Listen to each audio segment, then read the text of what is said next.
2236 of the Senate Standing Orders.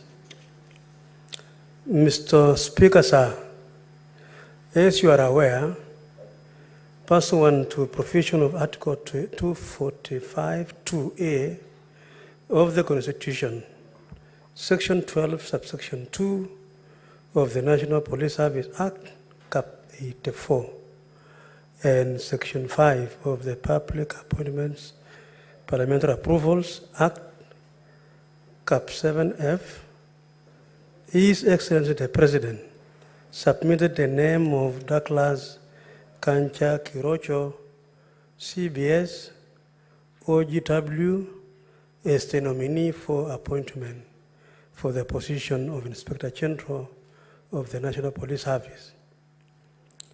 Mr. Speaker, what follows thereafter is procedural issues.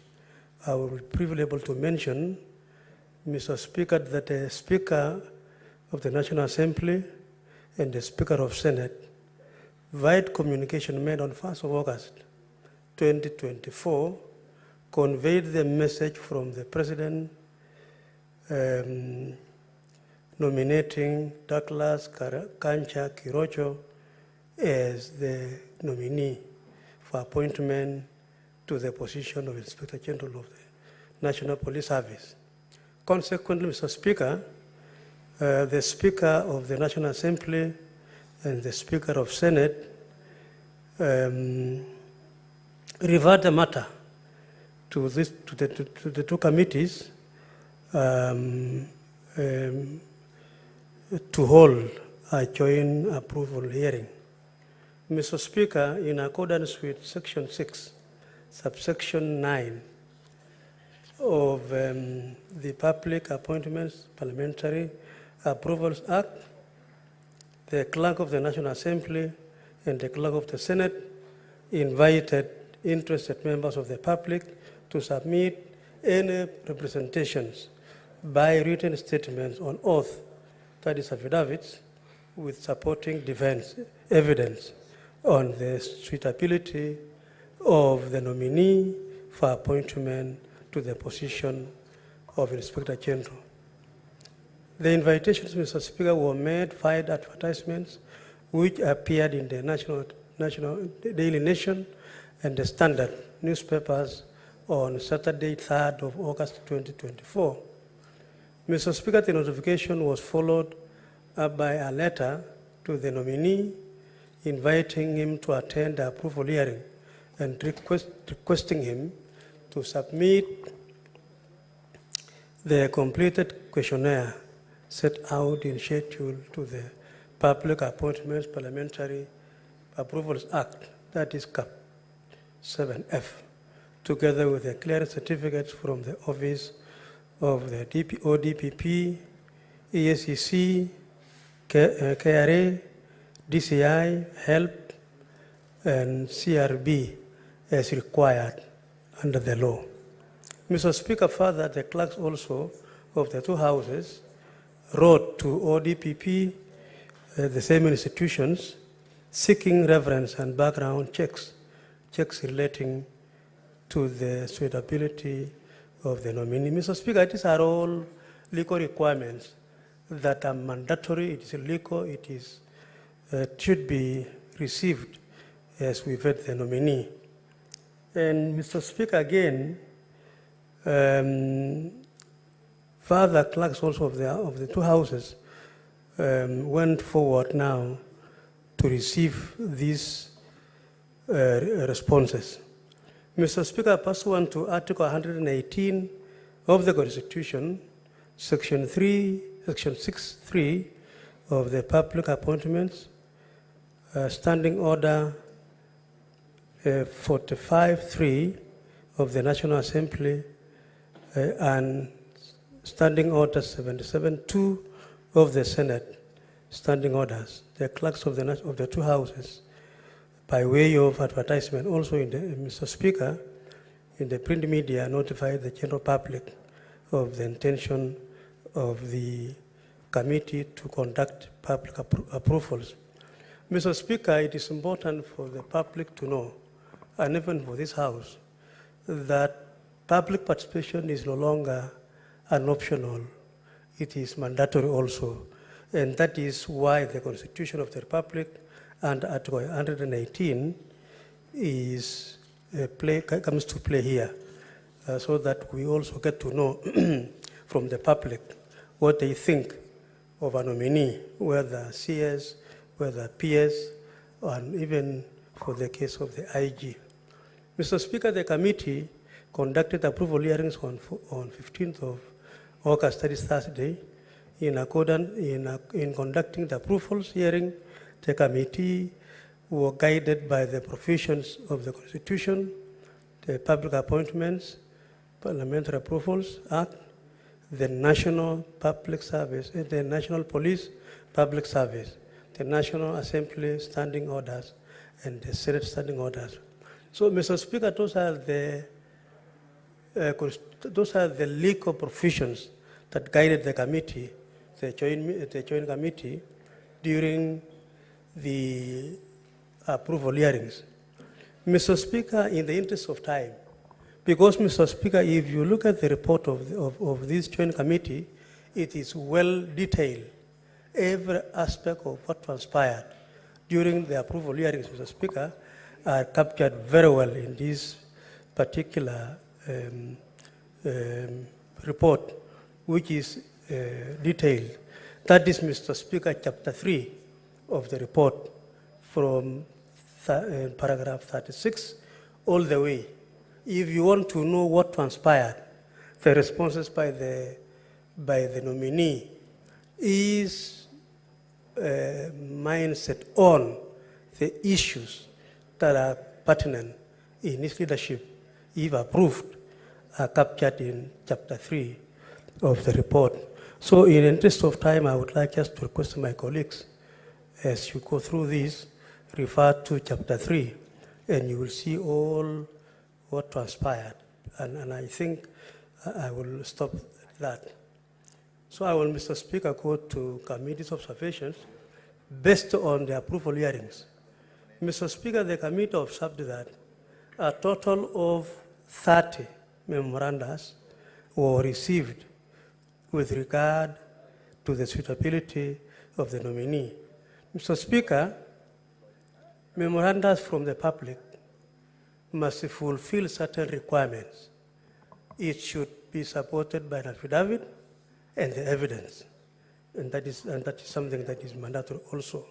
So out of the 30, two only fulfill the requirements of the law. It had an affidavit in support and evidence, Mr. Speaker. The issues raised in the two memorandums, Mr. Speaker, contesting the suitability of the nominee was sufficiently and satisfactorily addressed by the nominee and do not provide sufficient evidence to warrant the disqualification of the nominee for appointment to the position of IG. Again, Mr. Speaker, the full details of those issues raised by the two Kenyans are also contained. The complaints and the response by the nominee, and also the analysis by the committee as to whether those two complaints really can stop the the vetting of the nominee. Mr. Speaker, the other observation the committee also made is that the nominee fulfilled the provisions of Article 78, Sub-Article 1 and 2 of the Constitution for appointment, since he is a Kenyan citizen and does not hold a dual citizenship. That's a very, very critical point, Mr. Speaker. A person serving as an IG must not hold two citizenship, it should be only one in the country. And Mr. Speaker, that was also fulfilled. Another observation, Mr. Speaker, is that the nominee holds a degree and as required by the provisions of Section 11(1) and of the National Police Service Act for appointment as Inspector General. Mr. Speaker, it is important to note that the Kenya the National Police Service Act has most of the provisions as to the requirements, the qualifications of the nominee. And we were satisfied as a committee that, Mr. Speaker, under observation number 10D, he had that particular provision of a degree. The nominee meets the requirements of Chapter 6 of the Constitution on leadership and integrity, having obtained the clearance from the institutions I spoke about. That is EACC, you talk about KRA, and all the other institutions, Mr. Speaker. The committee was satisfied that indeed the nominee fulfills requirements of Chapter 6 on leadership and integrity. Mr. Speaker, the nominee demonstrated knowledge of topical, administrative, technical issues relating to governance and the requisite abilities, qualifications, experience to serve. Mr. Speaker, I participated in vetting the immediate former IG. And as we all do this, Mr. Speaker, this nominee promises heaven for the Kenyan people. Available, they will be available. They will be hands-on. They will be able to visit the ground. They will be able to respond. And Mr. Speaker, we took time as a house, as a committee, to inquire from the nominee if indeed he will be one of those people who will just come and make some public pronouncements, which later, immediately appointed, they forget about. Mr. Speaker, this is the nominee rose from the ranks of a corporal, and he has served this country as a police officer, Mr. Speaker, for 39 years, rising through the ranks. Mr. Speaker, he has served in almost every part of the country, in various positions. Mr. Speaker, he assured the committee and the public that Mr. Speaker is going to ensure that he will fulfill the promises he gave to the committee.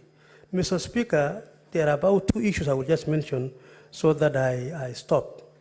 Mr. Speaker, the issue of North Rift, 7 counties, hosting 9 million Kenyans, suffering from cattle rustling. Mr. Speaker, I have moved a motion in this House, approved. It's now being implemented by the department concerned. And Mr. Speaker, the nominee was able to promise deployment, if approved by this House, deployment of enough NPR, the deployment of more security forces. He was able to address the issue of the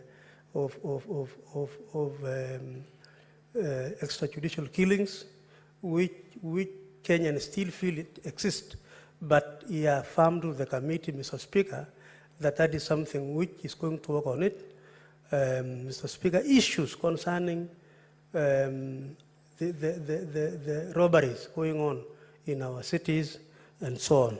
Matters, Mr. Speaker, regarding the welfare of the members, housing, insurance, and so on. So, Mr. Speaker, if because of time, I will refer members to the report because it has all those issues. And so, Mr. Speaker, I want to say that based on the observations made, the committee recommends that the House approves that Mr. Douglas Kancha Kirocho, CBS, OGW, for appointment as the Inspector General of Police Service. Mr. Speaker, I want to end there and request my brother Mungatana to also briefly second this motion so that members will have a moment to debate before we go to the other matter before the House. So I want to request Mungatana to second. Thank you, Mr. Speaker. I beg to move. Senator Mungatana. To thank the Honorable William Cheptumo, our Chairman for Internal Security Committee and Foreign Affairs, and Gabriel Tongoyo, his counterpart in the National Assembly, for the good work they have done in preparing this report. Mr. Speaker, in seconding the appointment of Mr. Douglas Kanja, I wanted to particularly take this floor to commend Mr. Kanja.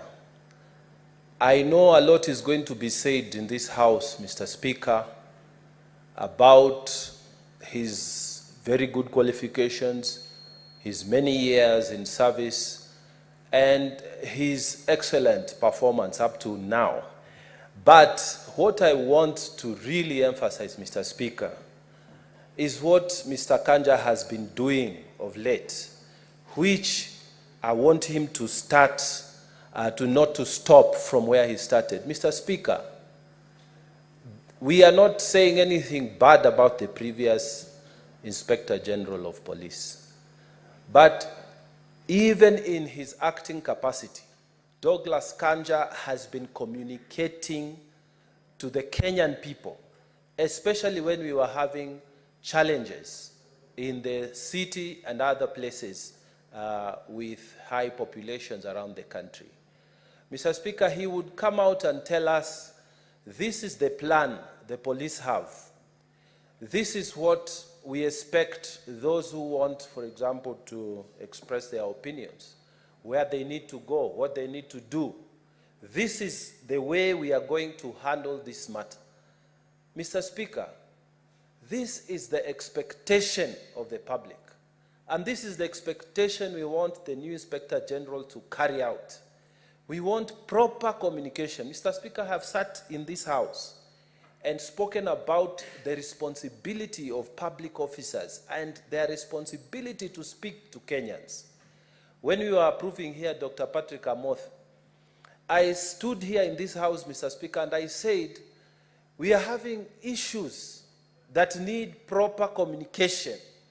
We do not want to be told by bloggers what is happening on MPOX. We want the officials of government to speak with authority on these matters.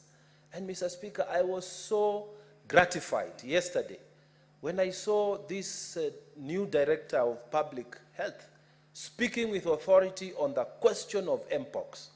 That is not a matter of the PS, that is not a matter of the minister, that is a matter of an official who is technical in the ministry to speak to us with authority so that we are not exposed to the knowledge, half knowledge and quarter knowledge of bloggers, Mr. Speaker, and then they circulate it as the truth. We want the new Inspector General of Police to be addressing that. Mr. Speaker, the minister has his place. The CS has his place. But Mr. Speaker, we want, when it comes to security matters, the Inspector General of Police must be seen, must be heard, must be felt within the Republic of Kenya. Mr. Speaker, when we see the minister going to Baringo and what, he is a policy man. What we want is the person in charge. What is it that you have done? How many people have you deployed? How much money are you using for the operations? We want people who are holding public offices to speak with the authority of that office so that Kenyans can get the value for money. When there is a gap, Mr. Speaker, we have problems, we have rumors, we have false information.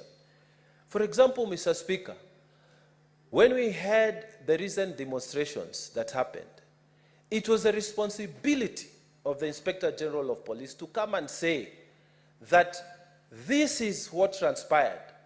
The estimated value of property lost is this. We lost some people as police officers, and this is the number that we lost. And The public also, condolences, we lost, and this is the number. You speak with authority and impartially.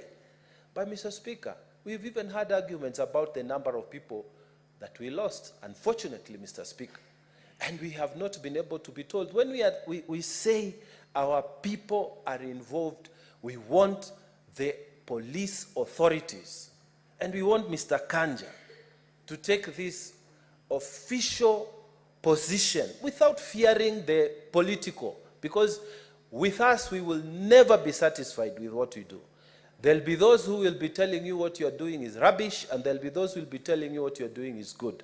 But what you need to come out to do is to tell us impartial position. Mr. Speaker, I want to speak about the question of his responsibilities. If you look at the Police Act, Mr. Speaker, Cap 84, one of the things he is supposed to do is to establish broader relationship with the society. Mr. Speaker, I was going to request Mr. Kanja, because we are approving him as the new Inspector General, that he must come out and set a certain legacy around him, that in his time, the Kenyan police service actually became the police service. It did not change to become a police force. We should be able to have that confidence as Kenyans, not to run away from police officers when we see them, but to be able to approach them and speak to them.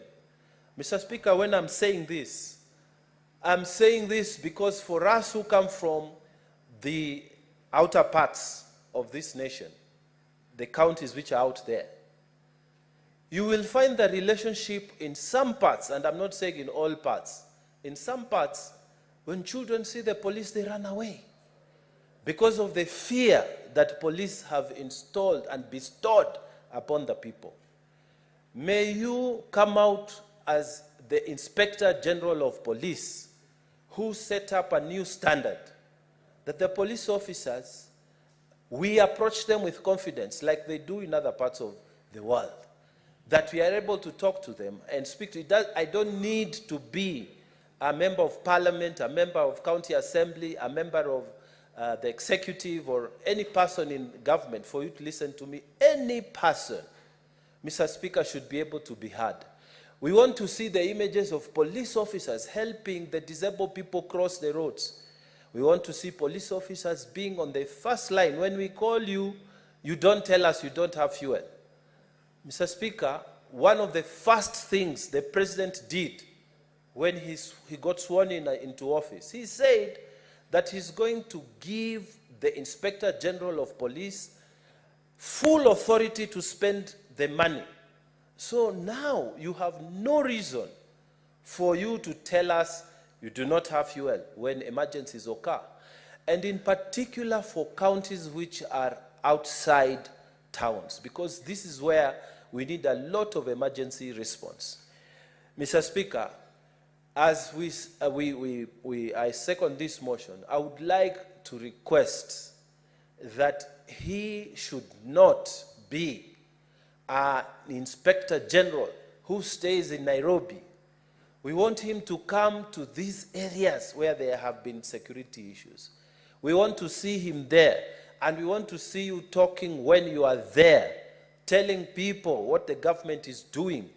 And because you are an AIE holder, you should tell us how much money you are allocating, say, to Tana River for operations. How many police stations are you opening in our counties? Especially the ones that have, and I'm not speaking only about my county, Mr. Speaker, I'm speaking across the nation. Tell us how much money you are allocating. What is your strategic plan for operations in these counties?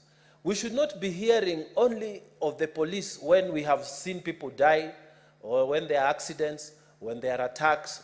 Come out and tell us this is the plan, this is how we are executing. You should be part and parcel of our lives, because security is our life also. Security is part and parcel of our life. You should be coming to the televisions, to the radios, to the whatever, speaking to us of your plans, so that we don't wait for things to happen. That's when we see you. We want you to tell us in advance that I will be coming to Tana River County, and this is the plan. We have this number of police stations. This is what we are doing, so that we work with you. Mr. Speaker, I really want to commend to this Senate and even effectively the Republic of Kenya, this new officer who has served for so many years, 39 years, with distinction. So we ask that we support him, and I beg to second this motion. Thank you, Mr. Speaker. Senator Mundege, have a seat. Honorable Senators will now proceed to propose the question. The Senate adopt the joint report of the Departmental Committee on Administration and Internal Affairs of the National Assembly and the Standing Committee on National Security, Defense and Foreign Relations of the Senate on the approval hearing of the nominee to the position of Inspector General of the National Police Service laid on the table of the Senate on Monday, the 19th of August, 2024. And pursuant to Article 245, 2A of the Constitution, Section 12 of the National Police Service Act, Section 8 of the Public Appointments Parliamentary Approval Act, and Standing Order 77 of the Senate approved the nomination of Mr. Douglas Kanja Kirocho for appointment to the position of Inspector General of the National Police Service. Now, the floor is open.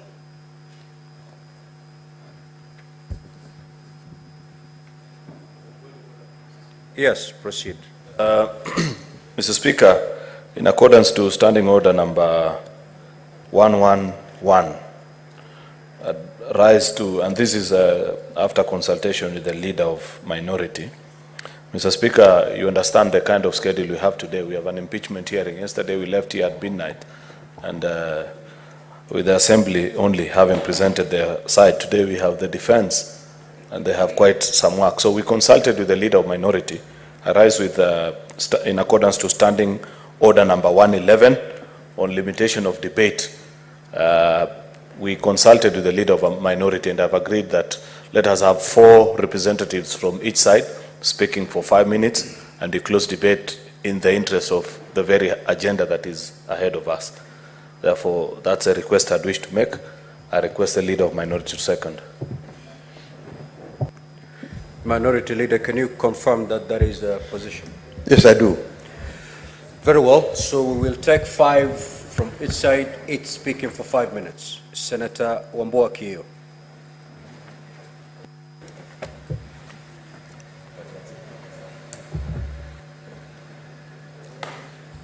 Thank you, Mr. Speaker. Mr. Speaker, I want to take this opportunity to support the report of the committee on the recommendation for the appointment of Douglas Kanja Kirocho, CBS OGW, as the Inspector General of Police for the next 4 years.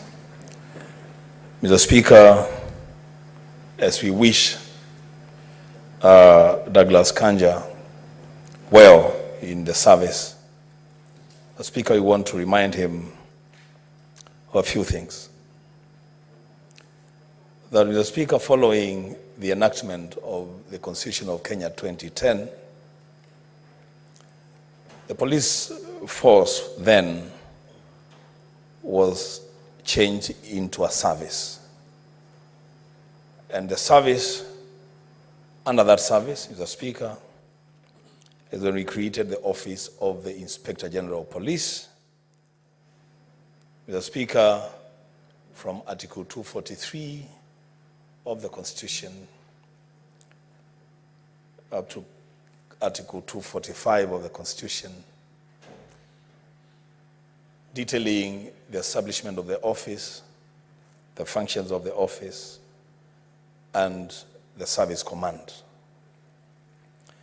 Mr. Speaker, I want to begin by saying that Mr. Kanja is taking office at a very critical moment in the history of our country.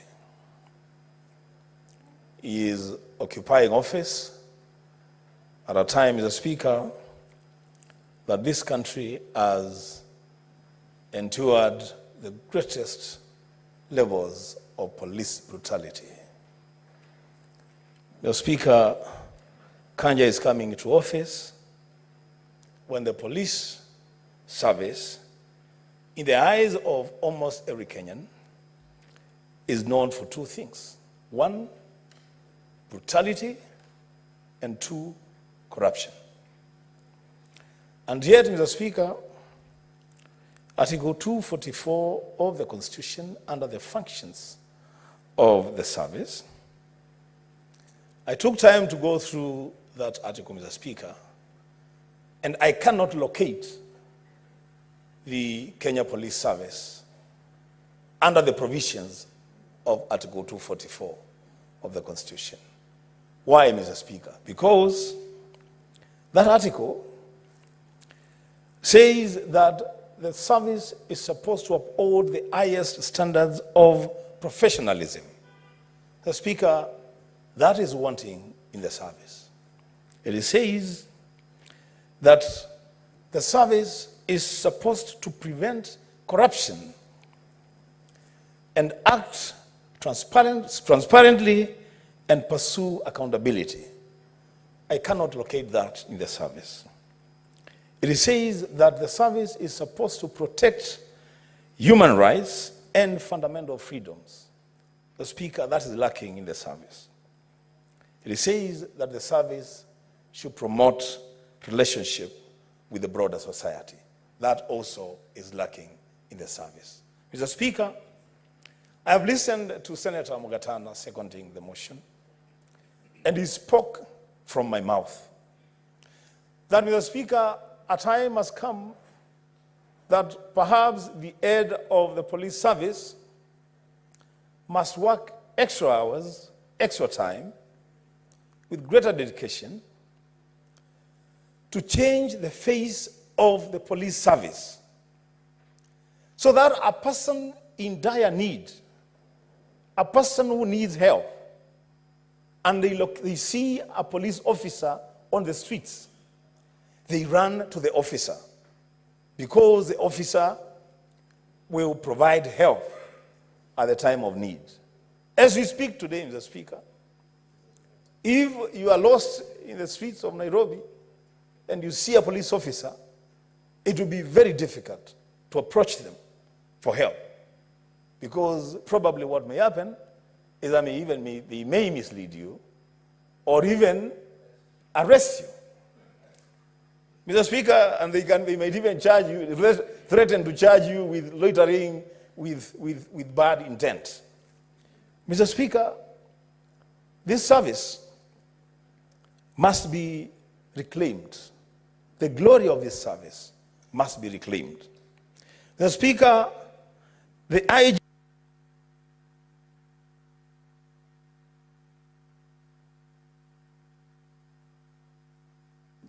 Just half a minute, conclude.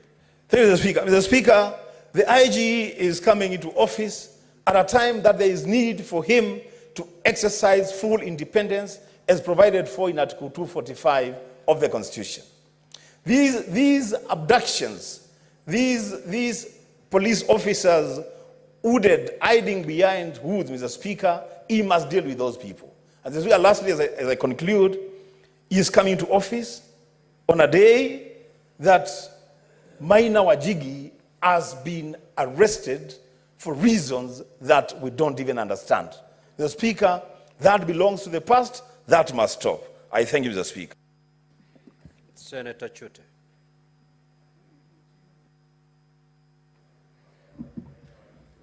Thank you, Honorable Speaker. Let me also take this opportunity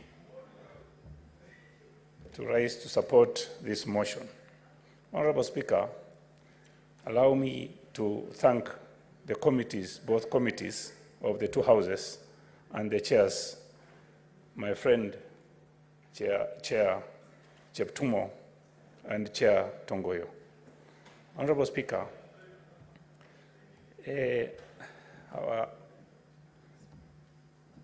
nominee, IG, Douglas Kanja Kirochi, has done a very good job for this country for the last 39 years. He started with a police constable, as a police constable, and he rose through ranks of, from a corporal to Assistant Inspector General of Police, Senior Assistant Inspector General of Police, and now nominee for Inspector General of Police. Honorable Speaker, I want to also take this opportunity to congratulate the nominee. Honorable Speaker, when he was being vetted, his assets were, as he has indicated, is 46 million shillings. Honorable Speaker, if you look at his earnings per month, for the 39 years he has worked for this country, he was getting 98,290 every month.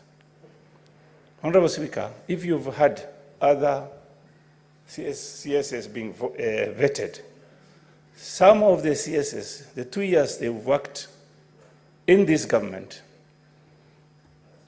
were earning, or if you look at the asset, were 8,333,000 every month. Honorable Speaker, looking at 39 years of service as a police officer, starting with the rank of a police constable, and he got an asset of 46 million. That is really commendable. Honorable Speaker, having said that, some people are talking about police officers being cruel. I think the problem we have in this country is the police officers are being underpaid. Honorable Speaker, what I would want to ask Mr. Kanja to do immediately is confirmed. First of all, he must look at the police housing. Honorable Speaker, if you go to Industrial Area Police Station today, Honorable Speaker, the way these police officers live is, I'll tell you today, they are not living like human beings. How do you expect a police officer to work the whole day and going back to those kind of houses? That is terrible. I wanted, if possible, Honorable Speaker, I went to Ileret, my county, one time, and I visited police post and police station.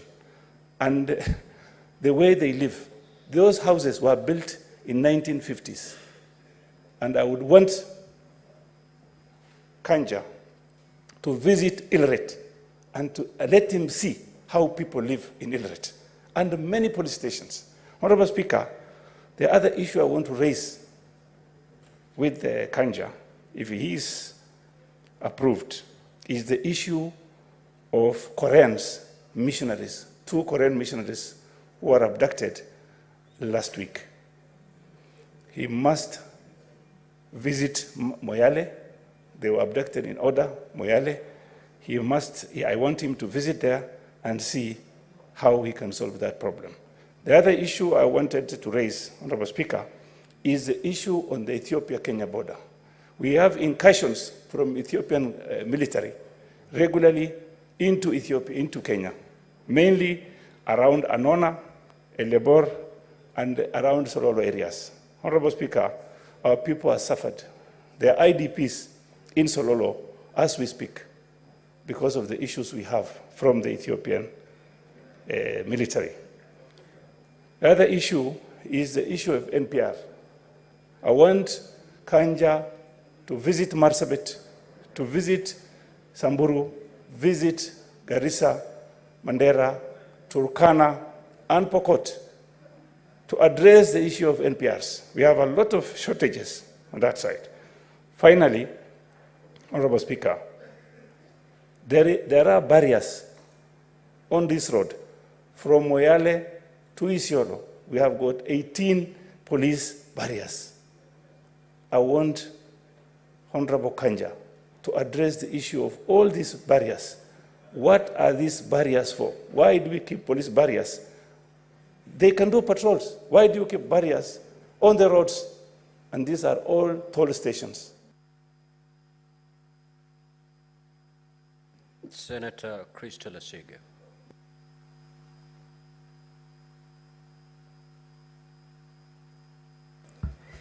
Thank you, Speaker, for allowing me to also contribute to this motion with regards to the new appointment of our Inspector General of the National Police Service. Speaker, my contribution will be very brief and to the point.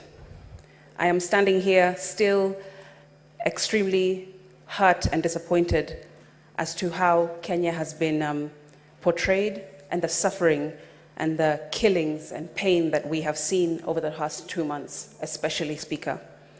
We sat here 2 years ago and vetted and appointed the former IG, who, unfortunately, he has become one of the most disappointing appointments that Kenya has seen in its National Police Service.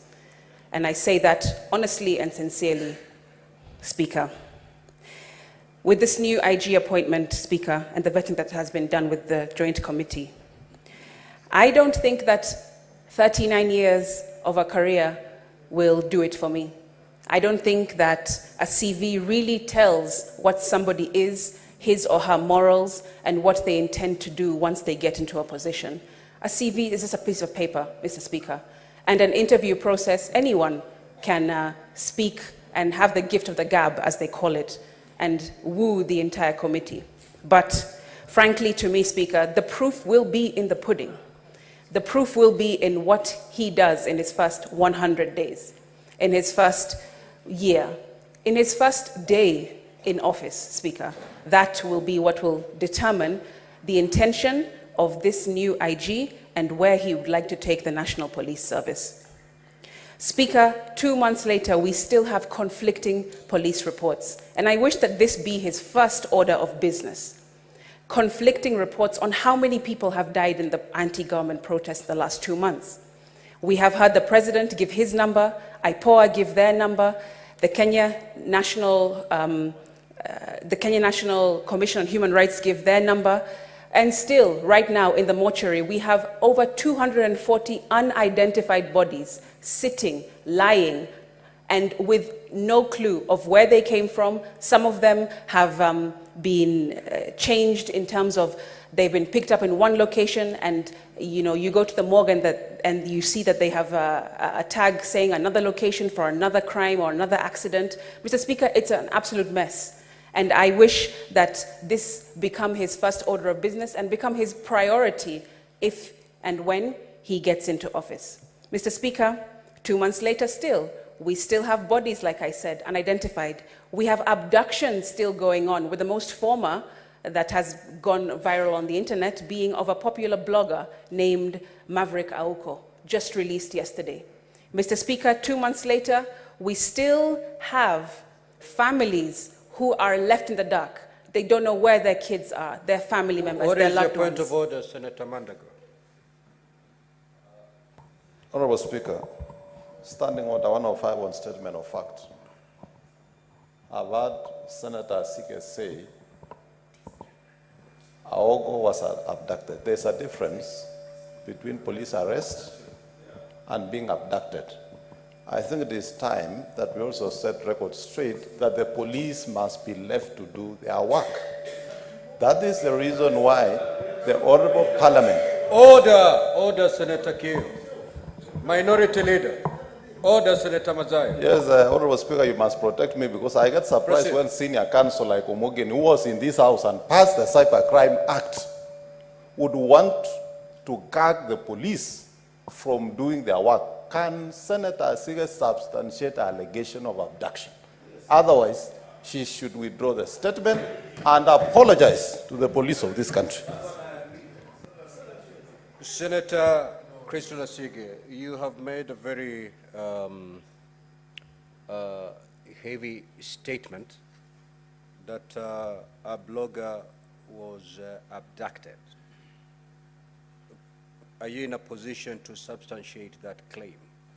If not, then you may proceed to withdraw. Mr. Speaker, as I was contributing, perhaps a good senator from Wasingishu didn't hear me correctly. What I said was that on social media there are reports of a blogger who has been abducted. I did not say, Speaker, anything else apart from that. Speaker, I'll continue. What I was trying to continue to say is that there are still families who are also left in the dark. Senator Crystal Asige, you've said abductions are still going on. I heard you correctly. Right. Abductions don't happen in social media.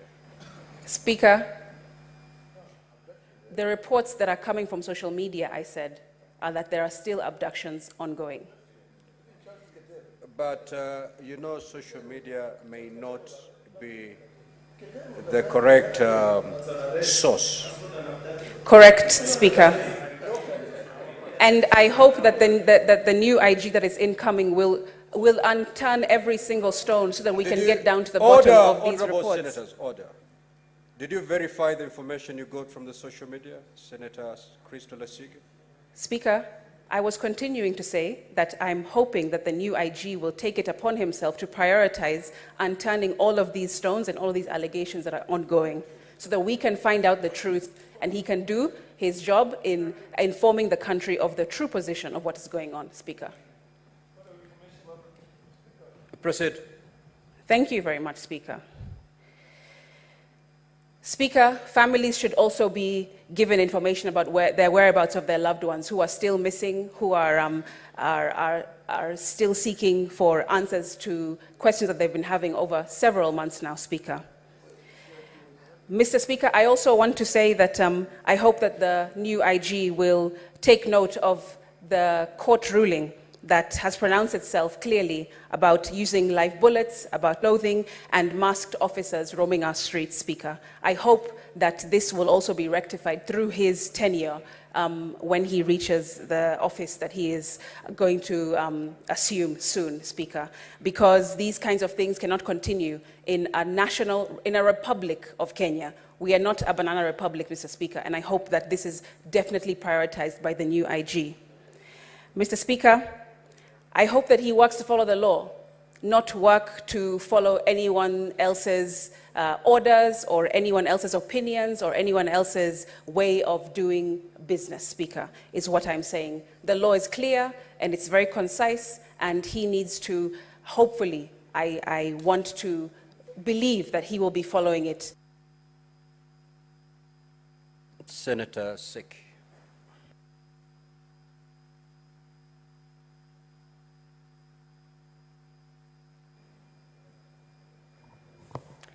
Thank you, Honorable Speaker. Thank you very much for this opportunity that you've given me also to come to support this motion and take the floor to speak much more about the nominee IG, Douglas Kancha. At this opportunity when the country really want to have the IG at the moment. Honorable Speaker, I happen to be in the Committee of National Security in the Senate Joint Committee with National Assembly, and we had an interactive session with the nominee, and we realized that the experience the nominee has and has worked in this country is quite enormous, and we were a bit impressed, and we really brought this to the limelight of the entire country, that this is the right nominee, somebody who have come from the constable to the position of the Deputy Inspector General of Police. This is enormous. This is something that we really encourage. We thank God that we can really still have officers who can work through ranks, different ranks, without even going to a different rank. He went through all the ranks, from the first rank of the corporal to the Director General of Police.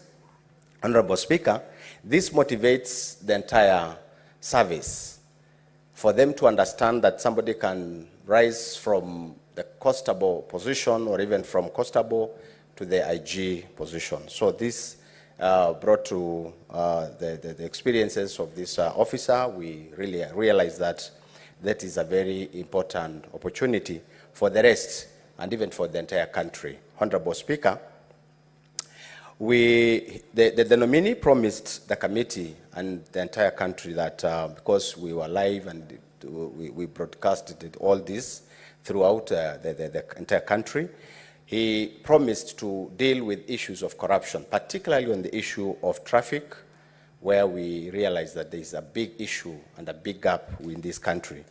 He also promised that he will look at the issues of deployment of staff on areas of, that has shortages and try to bring some staffing issues within the force and even discipline within the force. These are the issues that he could really brought to the committee and to the Kenyans when he was being vetted by our Committee of National Security.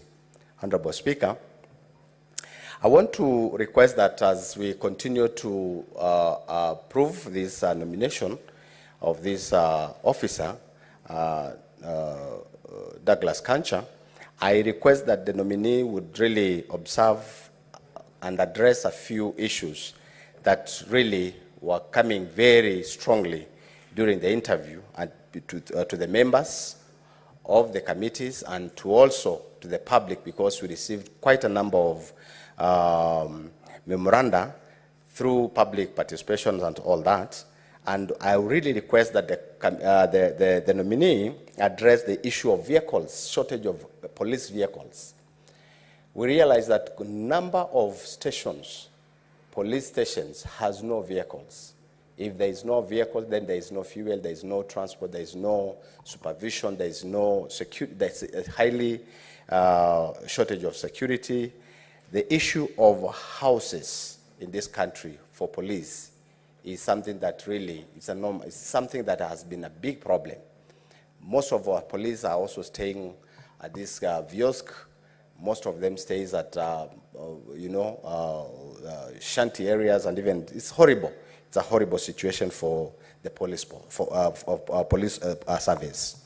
Honorable Speaker, I also want the nominee to address the issue of border points, particularly on areas of, these border points where, like in Kajiado, we have a big problem where the Tanzania authorities are really threatening members of this country. They are abducting, they are arresting, they take our... Senator Richard Onyonka. Thank you, Mr. Speaker. I take this opportunity to contribute to this very, very important matter. Mr. Speaker, the selection, nomination, maybe appointment of the Inspector General of Police is one of the major positions that in our country is highly regarded and respected. Mr. Speaker, the feeling I have is that in our republic, even when as a country we have done exceptionally well when it came to performing internationally. And Mr. Speaker, because of the institutional memory, many of my friends here may not know that or remember that Kenya is actually the country that provided security teams from the Kenyan Police Service to go to Namibia to set up their police system after their independence. Kenya did the same in Zimbabwe. Kenya did the same in Rwanda. And right now, Kenya is in Haiti. Internationally, we've kept a highly respectful kind of engagement, and people have known us as a country that believes in the rule of law and a country that has performed quite reasonably well when it came to our police service. But then, Mr. Speaker, one of the things that I have observed, and I happen to be very lucky because I've been around for quite a while, the police service that we have right now is actually dysfunctional. One of the issues that I would like to raise, and my colleagues and friends here have raised this issue, Mr. Speaker, is that you can't have a police officer who stays in a mud hut, with him and his colleagues, even sharing rooms with their wives. We can't have a police service, Mr. Speaker, where a police officer sometimes is transferred unilaterally because he has annoyed some big person somewhere where their rights are violated. We can't have a police service where I keep talking about their salary for obvious reasons, because I would spend most probably a whole day discussing how we have mistreated our police service. And yet, indeed, because of this dysfunctionality, Mr. Speaker, the police service, the Kenyan police service, has failed us miserably. The recent events that you saw happen, my colleagues have talked about unilateral arrests. Mr. Speaker, if you look at it right now, a gentleman called Jimmy Wanjigi was arrested. His house was demolished. And these are issues that I would like to seek in this house and to my brothers. I remember when Cherargei was being arrested some 3 years ago, and he was screaming, saying, oh my God, Mr. Speaker, what is going to happen to me? These people came at 5 o'clock in the morning. Mr. Speaker, at that time when Cherargei was speaking, Senator Cherargei was speaking and crying, I thought he had lost his mind. Mr. Speaker, I would like to encourage Mr. Kanja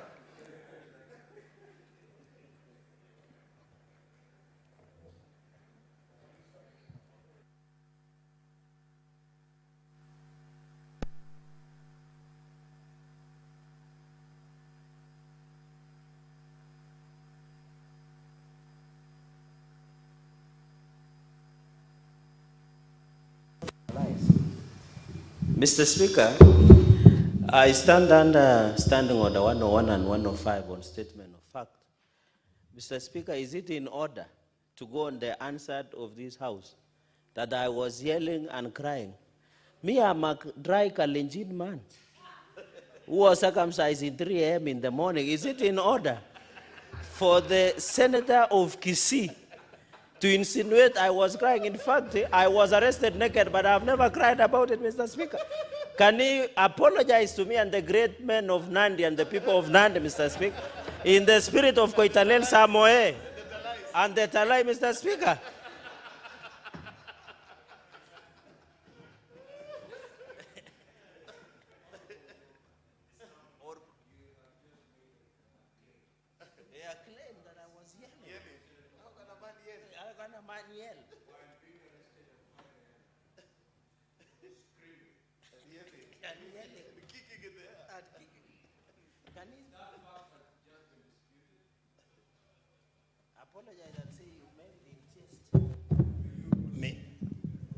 Mr. Speaker, I literally saw Honorable Senator Cherargei wailing, asking for his gods to excuse him. And when I asked him what was the problem, he told me he had seen Mr. Matiang'i the night before. It was scary for him, Mr. Speaker. I'm using this argument, Mr. Speaker, to justify. Yes, sir.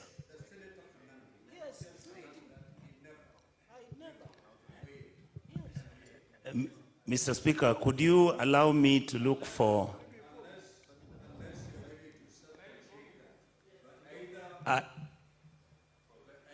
yes. I promise to deliver the video, sir, because I wouldn't wish... Mr. Speaker, Honorable Okongo Mogeni would like... I have not given the permission. So upon our return, because yes, we'll proceed on recess today. Yes. At the adjournment of this House, we proceed on recess. Once we come back on the 17th of September, I'll provide the video and show how he was crying. Now proceed to conclude. He was wailing. Proceed. Mr. Speaker, I wanted to say that I plead with the new Inspector General of Police to make sure that he carries himself with the dignity that he has. Mr. Kanja is somebody we all know. I would like him to look at several issues, but I want to plead with this House and the National Assembly for the police service to perform, they have always said, and I believe them, Mr. Speaker, because we went as a committee and met the team from the police service during the Shakahola hearings. And Mr. Speaker, our forensic labs hardly work. The police vehicles don't have fuel. You find that the police officers don't even have insurance for themselves. You find that most of the issues that are involving the police are treated casually. I would like to plead that we provide them with the necessary funding, make sure that this aspect of corruption and aspects of roadblocks being stationed everywhere on our roads, I think it needs to be rationalized. And to finish, Mr. Speaker, I would like to say that I hope that Mr. Kanja will do an excellent job, make sure that this House interfaces with him, because we are the ones who will be oversighting him.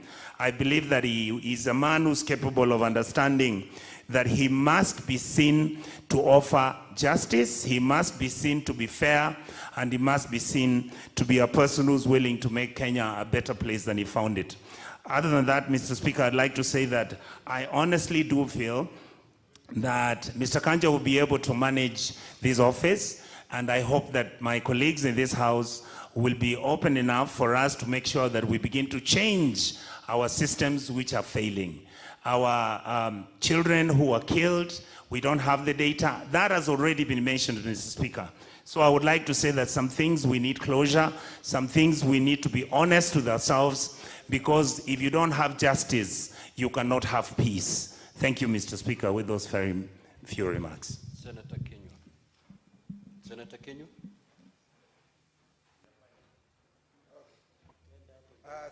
Asante sana Bwana Spika kwa kunipa fursa hii. Bwana Spika, kwanza mwanzo nataka kumpongeza Douglas Kanja kwa kuteuliwa kuwa jenerali mkuu wa polisi. Bwana Spika, ni vizuri julikane wazi na Kanja wakati anapokuja aje akijua ya kwamba kazi kuu ya serikali yoyote ni kulinda mali na maisha ya wananchi. Bwana Spika, Bwana Spika, ukitembelea sehemu nyingi za bonde la ufa hasa Laikipia, Bwana Spika, unapata wakati mwingi watu wanaishi kwa maisha ya kukimbizwa na kuibiwa na hawa wezi wa mifugo, Bwana Spika. Kwa hivyo Bwana Spika, ningemuuliza jenerali wa polisi atakapoingia, Bwana Spika, azingatie na aweze kukubalia tuweze kuongeza hawa askari wetu wa ziada, kwa Kiingereza wanaitwa NPR, Bwana Spika, kwa sababu hawa ndio askari walio na uzoefu na ujuzi katika zile sehemu mahali ambapo wametoka, Bwana Spika. Bwana Spika, na vile vile hawa askari wanapaswa waangaliwe na washughulikiwe, kwa sababu wakati mwingi Bwana Spika wanapouawa unapata ya kwamba hawana faida yoyote wanayopata. Ningependa kusema Bwana Spika, wapewe NHIF iwe ikiwashughulikia wakati wanapatikana matatizo hasa ya magonjwa, Bwana Spika, na familia zao, Bwana Spika. Bwana Spika, nimefurahi kuona ya kwamba nikiangalia ripoti iliyoletwa kwetu, Inspector General utajiri wake wote ni milioni, Bwana Spika, 46. Na tungependa Bwana Spika, baada ya mwaka mmoja tuweze kuangalia utajiri wake utakuwa umepanda kiasi kipi, Bwana Spika, kwa sababu kila wakati naona mtu anaingia katika hizi ofisi kuu za serikali utajiri wake unaendelea kuwa mkubwa hata zaidi, Bwana Spika. Na hiyo ni hali moja, Bwana Spika, tutakuwa tukipigana na ufisadi, Bwana Spika. Kwa hivyo Bwana Spika, ufisadi ni paka uangaliwe kwa kiasi cha haja, Bwana Spika. Bwana Spika, sehemu ambazo zingine ambazo tungependa kumwambia Bwana Spika anapoingia, ukiangalia Bwana Spika bonde la ufa, unapata ya kwamba watu wengi hawa wakora wanabunduki kinyume cha sheria, Bwana Spika. Kwa hivyo anapaswa aungane na maafisa wale wengine, maafisa wa ujasusi, maafisa wa jeshi, ndio waweze kuwanyang'anya wale watu walio na bunduki kinyume cha sheria, Bwana Spika, kwa sababu hizi bunduki ndizo zinahangaisha watu wengi wanaoishi katika sehemu hizo, Bwana Spika. Bwana Spika, Laikipia ukitembea kama mahali kunaitwa Ormora, uende mahali kunaitwa Angwashe, mahali kunaitwa Miteta, Bwana Spika, tuna shida hii ya usalama hata mahali kunaitwa Yedhi, Bwana Spika. Kwa hivyo ninafahamu na ninajua kwamba kwa sababu huyu afisa ni mtu aliyebombea katika kazi yake, Bwana Spika, nikiangalia ameanza kufanya hii kazi ya usalama kwa muda mrefu, Bwana Spika, ninajua ataweza kuifanya kwa ujasiri na bila kuogopa chochote. Bwana Spika, jambo lingine ambalo ningependa kusema ni ya kwamba kwa sababu nchi hii yetu wakati mwingine tunakumbwa na magaidi, Bwana Spika, na kwa sababu yeye mwenyewe anaonekana aliongoza katika ile operationi ya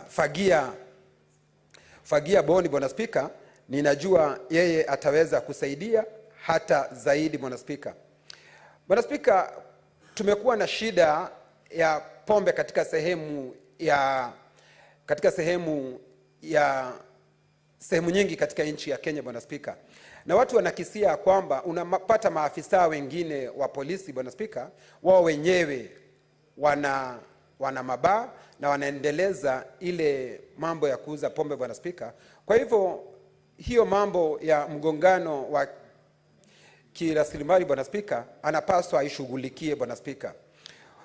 Kwa mambo, Bwana Spika, ya maandamano yaliyokuwa yakifanyika katika nchi ya Kenya, sisi tulitoa mwongozo hapa, Bwana Spika, na tukapitisha vile ambavyo serikali inapaswa kufanya, Bwana Spika. Kwa hivyo hatuna haja tujisumbue kumuuliza huyu afisa, anapaswa afuate yale mambo ambayo sisi tuielekeza katika jumba hili. Tukasema ya kwamba wale ambao waliuawa, Bwana Spika, wanapaswa kufidiwa na serikali, Bwana Spika.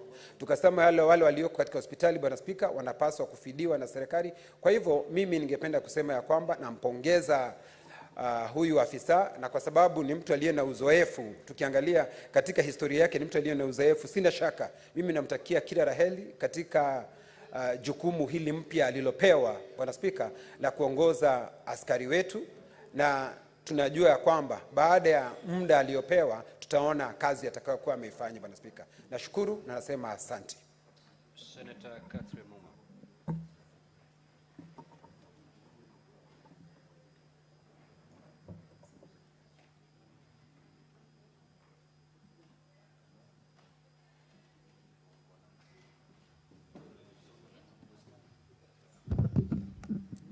Thank you, Honorable Speaker, for the opportunity to contribute to this motion. I wish to support the decision of the joint committees on the appointment of Mr. Douglas Kanja to the position of IG. Mr. Speaker, as we support his appointment, I would want to send a message that when we passed the Constitution of Kenya 2010, we actually intended that we move from the police force to a police service. Mr. Speaker, Article 244 of the Constitution that guides on how the police can be a service has to date not been implemented. The police continues to be a force rather than a service.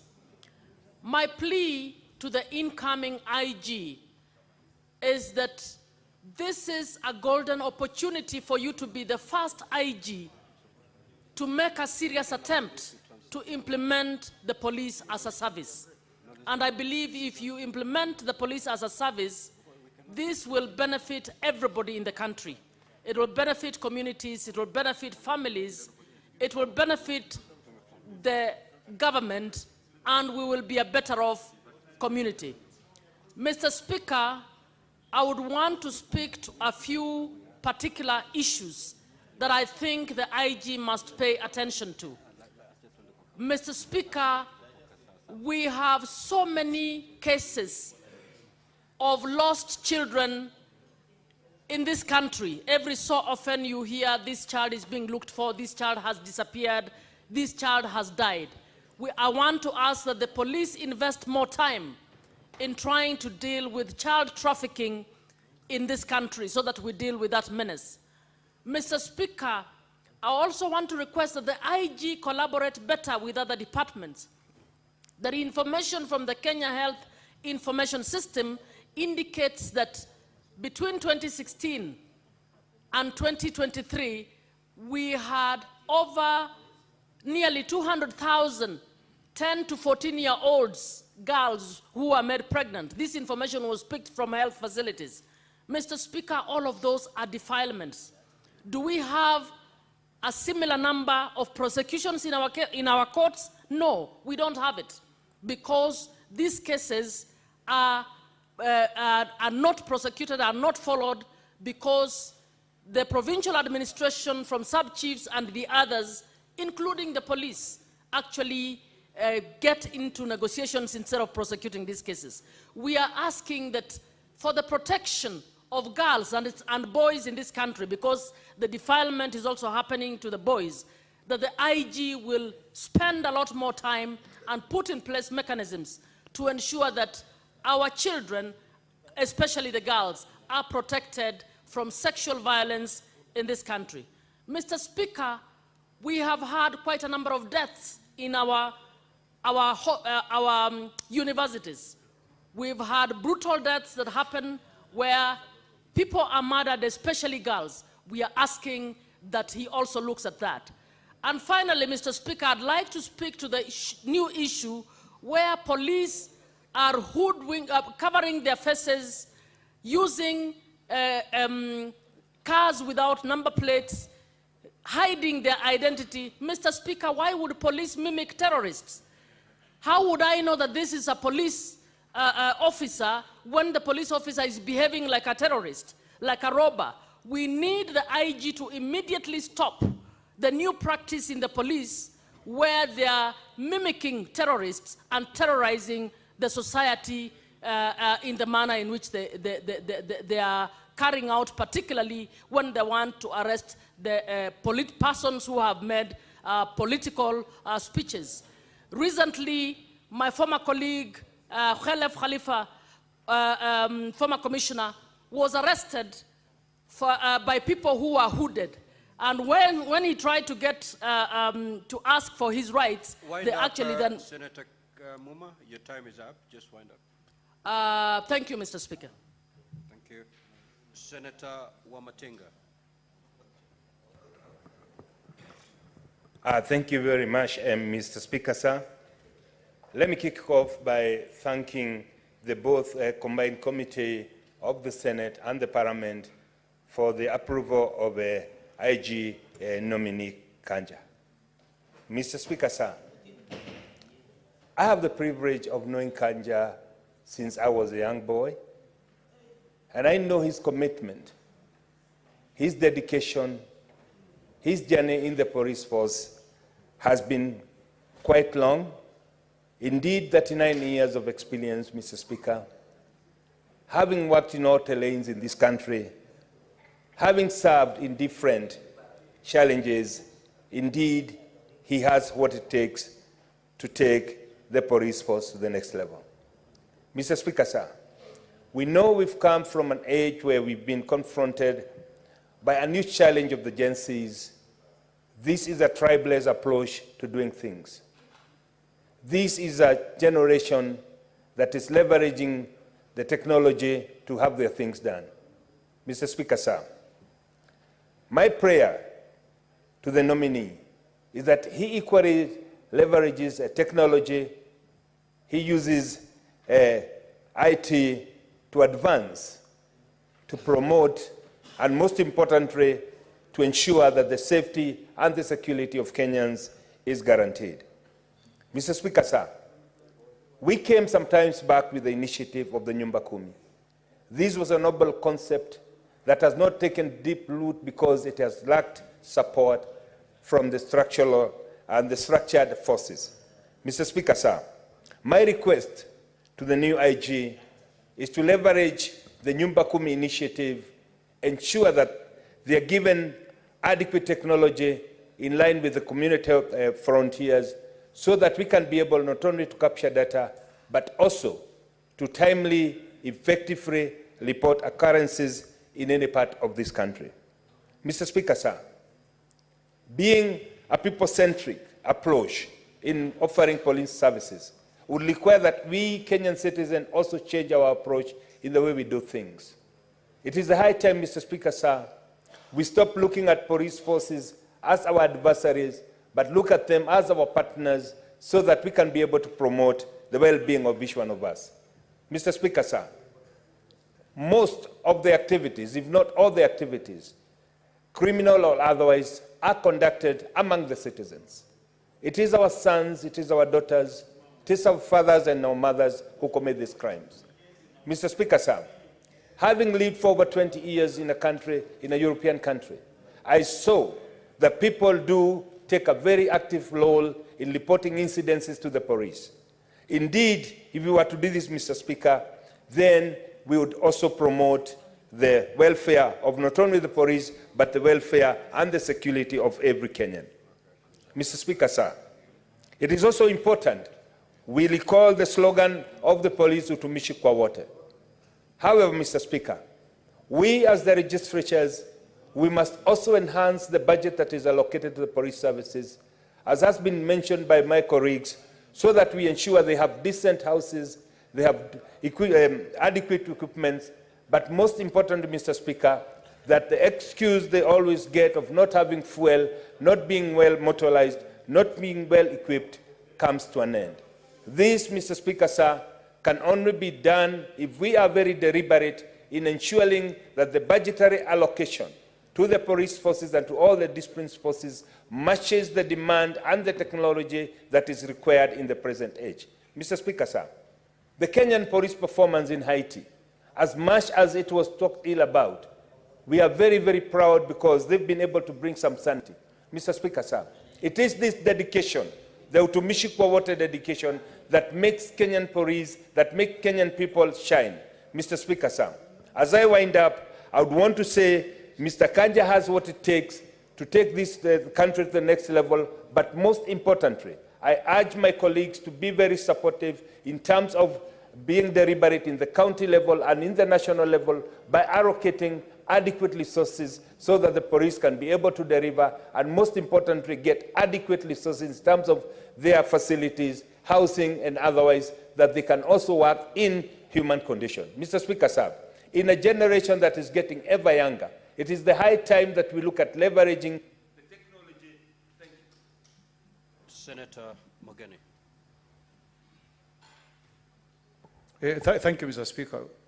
From the onset, I want to congratulate the IG nominee, Douglas Kanja, for having gotten a chance to serve, I believe, as the fourth Inspector General of Police. But, Mr. Speaker, Kanja takes office, will be taking office during very, very challenging times, Mr. Speaker. I want to state here that his first responsibility, Mr. Speaker, should be to ensure that the police respect the provisions of Article 244 of the Constitution. We need to restore public confidence on our police being a police service and not a terrorist unit. Mr. Speaker, I've just been wondering, those out there who are looking at us as a country, when they see police officers arresting Honorable Keter the way they did, coming from church with his wife and child, and he's picked like terrorists are arresting somebody, Mr. Speaker. How does the international community look at us, Mr. Speaker, when we raid the house of a former presidential candidate, Maina Wanjigi? You maliciously damage his property. No, it's not right, Mr. Speaker. We must say these things because it's affecting our image out there, Mr. Speaker. Why should the police arrest people with hooded, hiding their faces? Are they thugs? Mr. Speaker, anybody arresting me, I should be able to know who that person is. I should have a right to inform my lawyer, Mr. Speaker. I want Kenyans to be arrested the way Senator Mandago was arrested. The police approached him and said, "Sir, could we kindly arrest you?" Mr. Speaker, that's how I want it to be done. Not the way they picked Senator Cheragay on a Friday, booked him in Muthaiga police. I went there to see him at Gigiri. He was put in a corridor. He was put in a corridor with grills, Mr. Speaker, the whole weekend. That's not right. This lady you call Skofi Naoko, Mr. Speaker, arrested and she made a false publication of information contrary to Section 23 of the Computer and the Cyber Crimes Act. A very small offense. Arrested on the 16th, locked up in a police station, denied access to a lawyer, only to be presented to court yesterday and given a cash bail of 20,000. Are we serious as a country? The police have better things to do, Mr. Speaker. When they gave summons to Maina Wanjigi to appear before DIC, he walked there yesterday. He walked there yesterday, Mr. Speaker. That's how we should be proud as a nation. Then we can say we have a police service, Mr. Speaker. I am the one who defended Honorable Keter. He was arrested. The ESCC published his name on the run to elections and said this is the big fish that we got. I did that case for him in Naivasha. He was acquitted. But before he was acquitted, he was in police detention for 2 nights before he was charged in Naivasha, Mr. Speaker. We don't want this kind of the police being used to do malicious prosecution. And I'm sure even Senator Cherage, in the fullness of time, you will be a free citizen, Mr. Speaker. So we want, Mr. Speaker, our police service to fight crime. Look at the corruption. Senator Cheruiyot, every weekend I drive from Nairobi to Nyamira.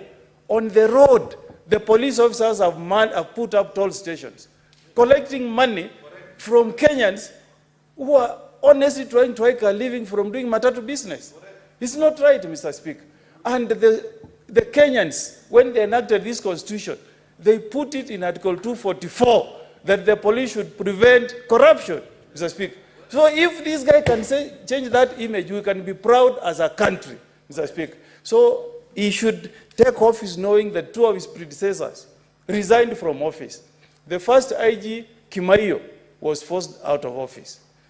Koome resigned out of office. We don't want that demon to follow him. Let him serve Kenyans, respect the Constitution, respect human rights, and he leaves a mark, Mr. Speaker. That's the only country, that's the only time we will all say, as Kenyans, we passed a constitution that put in place a police service that is there to serve Kenyans. I support his nomination. Thank you, Mr. Speaker. Majority. Mr. Speaker, sir, I know I have 2 minutes, but I want to spend them very, very quickly. In 2.5 minutes, I'll say what I need to say. Then I'll donate the rest of the 2 minutes to Senator Cherargei, who wants to say something on this topic. Just 2 things, Mr. Speaker. Number 1, the reason why I give a vote of approval to DIG Kanja is that I know, Mr. Speaker, that he's a man of his word. And I want to give him my vote of approval on behalf of the people of Kericho, but with only one assurance. Senator Okongo has spoken about something that I'm very passionate about. If you drive from a place called Total to Kaplong or Chebila, to where we border with Senator Okongo Mogeni, you will count more than 20 police stops. And there's nothing else they're doing other than collecting money from matatus. I want to tell Mr. Kanja that the only reason I'm giving you a vote this afternoon on behalf of the people of the Kericho is with the assurance that those police roadblocks will disappear. I don't want to see those toll stations in Kericho.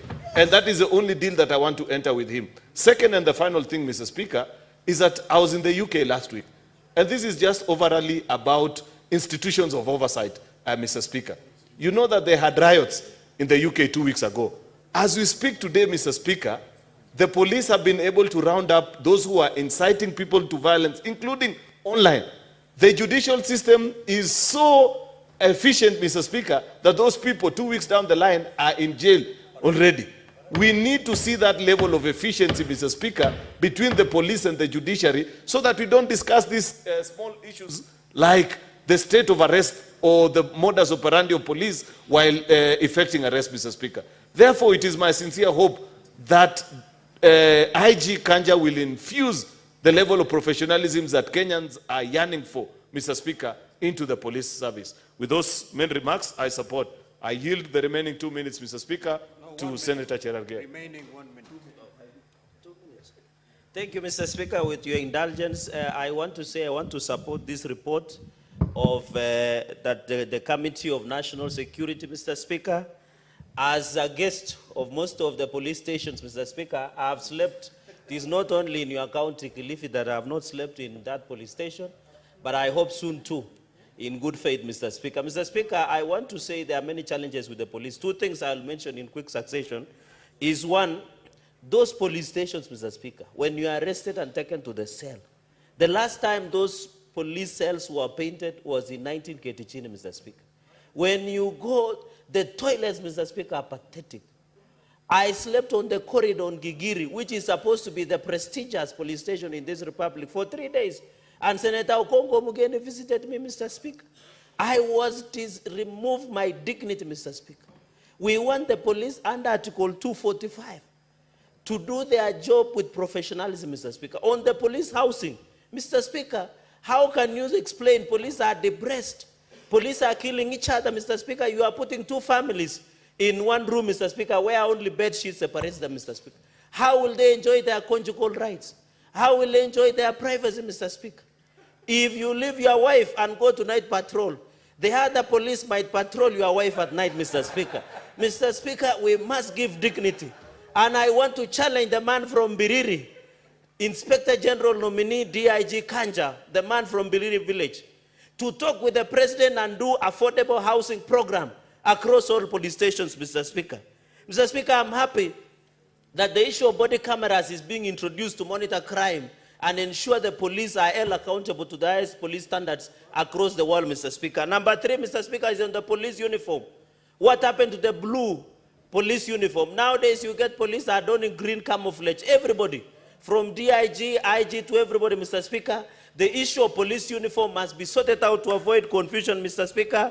Finally, on the financial autonomy, Mr. Speaker, we must agree that the fact that Inspector General of Police is given financial autonomy, Mr. Speaker, it should be reflected, Mr. Speaker. I want to agree with Majority Leader on police stops, Mr. Speaker. When you go to Kapsabet, when you are coming from Kisumu, Mr. Speaker, coming from Eldoret at the airport, at Matunda, Mr. Speaker, there are so many road police blocks, Mr. Speaker, that you are not told what these toll stations are about, Mr. Speaker. We want to see professionalism.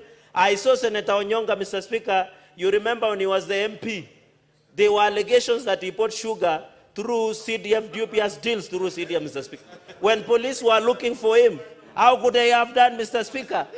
If, for example, GB Wanjigi, Mr. Speaker, would have summoned himself, Mr. Speaker, and appear before the police, Mr. Speaker. I want to say, Mr. Speaker, when you are needed by the police, you must submit yourself, Mr. Speaker. If you cannot submit yourself, the police can break, Mr. Speaker, into the bunker, Mr. Speaker. I support that. Thank you, Mr. Speaker. Point of order, Mr. Speaker. Order. Mr. Speaker, Honorable Cherargei just mentioned me adversely wrongly because I never sold sugar using CDF. And the case I had, I won. He's just making this for political expediency because I said he was running and crying like a baby.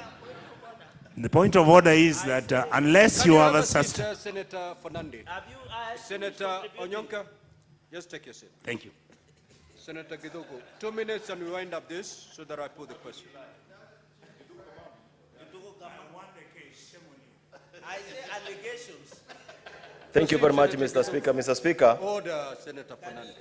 Order, Senator Fernandez. Mr. Speaker, I want to thank you for giving me this opportunity to contribute into this very important approval motion, Mr. Speaker.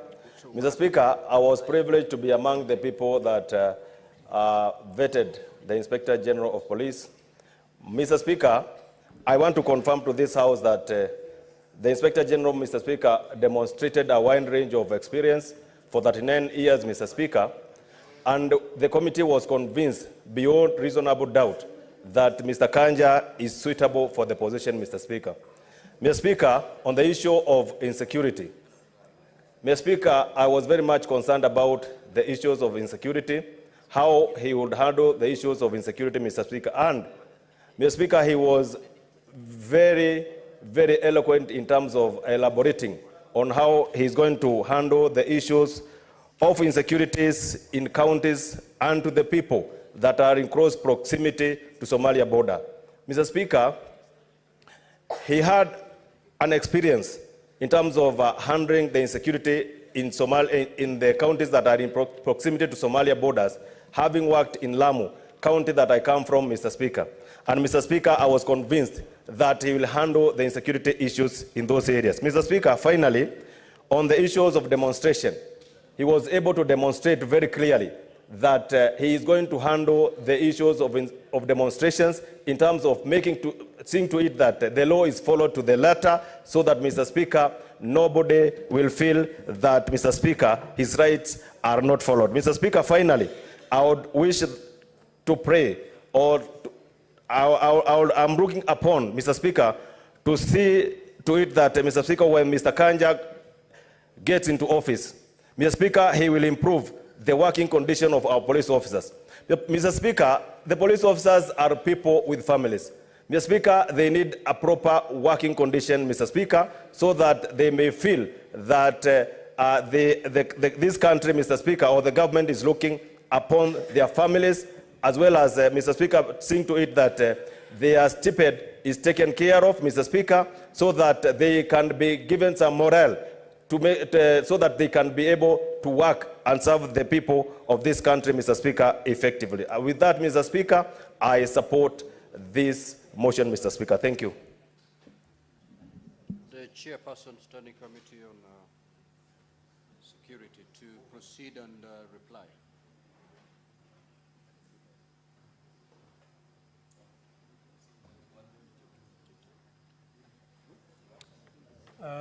Thank you, Mr. Speaker. I want first of all to thank all members who have spoken to this motion, and I'm happy that they actually all supported.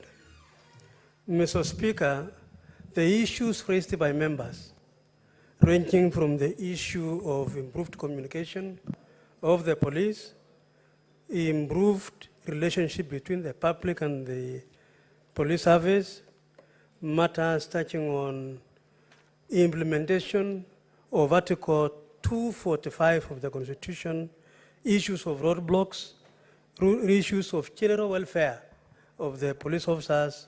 Mr. Speaker, these are the issues that the honorable members have been able to raise. Mr. Speaker, when we had the nominee before the committee, all these issues, actually almost all of them, Mr. Speaker, were raised. And I want to say that if you want to know the way the IG thinks about these issues, refer to the report that we have been able to table in this House. Mr. Speaker, I wish therefore to say that this is the day and the time for us as a House to make a decision and give our approval for the member. I therefore reply, Mr. Speaker.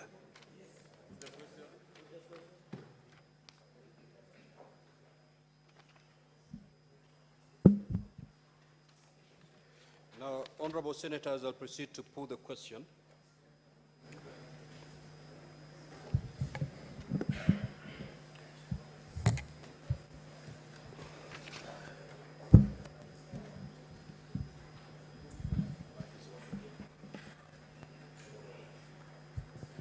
That the Senate adopts the joint report of the Departmental Committee on Administration and Internal Affairs of the National Assembly and the Standing Committee on National Security, Defense, and Foreign Relations of the Senate on the approval hearing for the nominee to the position of Inspector General of the National Police Service, laid on the table of the Senate on Monday, the 19th of August, 2024, and pursuant to Article 245(2)(a) of the Constitution, Section 12 of the National Police Act, Section 8 of the Public Appointments Parliamentary Approval Act, and Standing Order 77 of the Senate approves the nomination of Mr. Douglas Kanja Kirocho for appointment for the position of Inspector General of the National Police Service.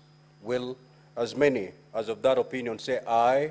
Aye. Will as many as of the contrary opinion say nay?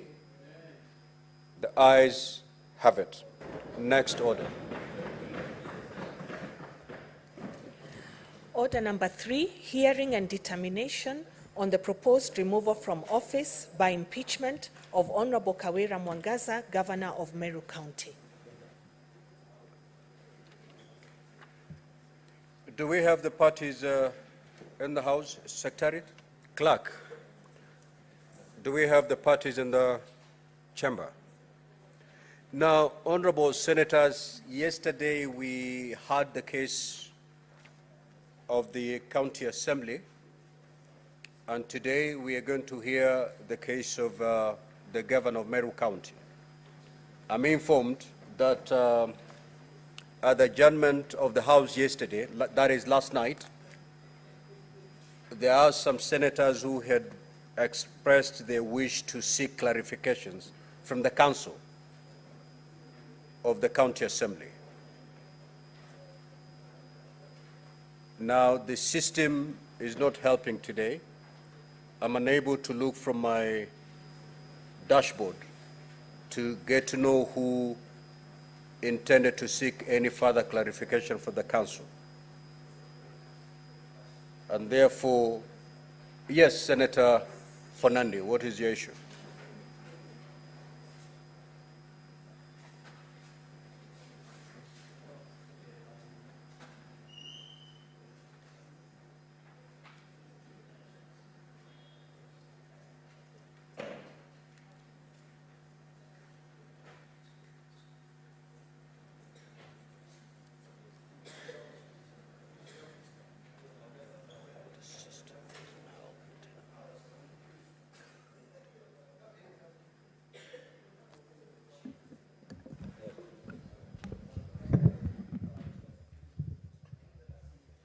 Mr. Speaker, thank you. Thank you, Mr. Speaker. I hope the PSC Commissioner, Senator Kinyo, is noticing also we need welfare like police. Mr. Speaker, yesterday we wanted to seek further clarification from the Council of the County Assembly. I remember the first witness was being stood down, and some of us wanted to seek further clarification. Would it be in order to proceed? We will proceed to seek clarification from the Council of the County Assembly. Okay. Thank you. For half an hour. So at exactly 11:34, we should embark on the case of the county governor. Mr. Speaker, through you, yesterday I wanted to know from the pleadings that the County Assembly, through their council, read by Mr. Ndegwa, which of course, one of the issues I wanted to know in the pleadings, it was never indicated whether an invitation to the governor of Meru was sent out during the impeachment proceedings at the County Assembly of Meru. So I would want to know whether there is a proof to that effect, because I have seen the pleadings and submissions that have been made. If Mr. Ndegwa and the team, the youthful councils, could provide. Mr. Speaker, the second point is whether the councils, in case the governor was invited to appear before the County Assembly, whether there were any communication to that effect, where she got the receipt of that appearance, and whether it was confirmed. Mr. Speaker, finally, to the councils of the County Assembly through you, whether there is any evidence that was tabled before the Meru County Assembly to challenge the motion of impeachment, because that is where the charges are aired, and Senate is either to upheld or not the charges that have been done at the County Assembly, whether there is any evidence to challenge, whether there was an evidence to challenge the motion of impeachment against Meru governor at the County Assembly. So, Speaker, and finally, there was an argument over the Office of the Auditor General report, where the reading of the Constitution and the feeling of some of members, Mr. Speaker, through you, felt that the fact that the OAG has generated a report, the Office of the Auditor General, can it be quoted as a legal document, or can it be used persuasive in any of the pleadings or any case that is before the House? So I would want to know the opinion of Mr. Ndegwa and the County Assembly and the Youthful Council, whether that one can be taken into consideration. I thank you, Mr. Speaker, sir.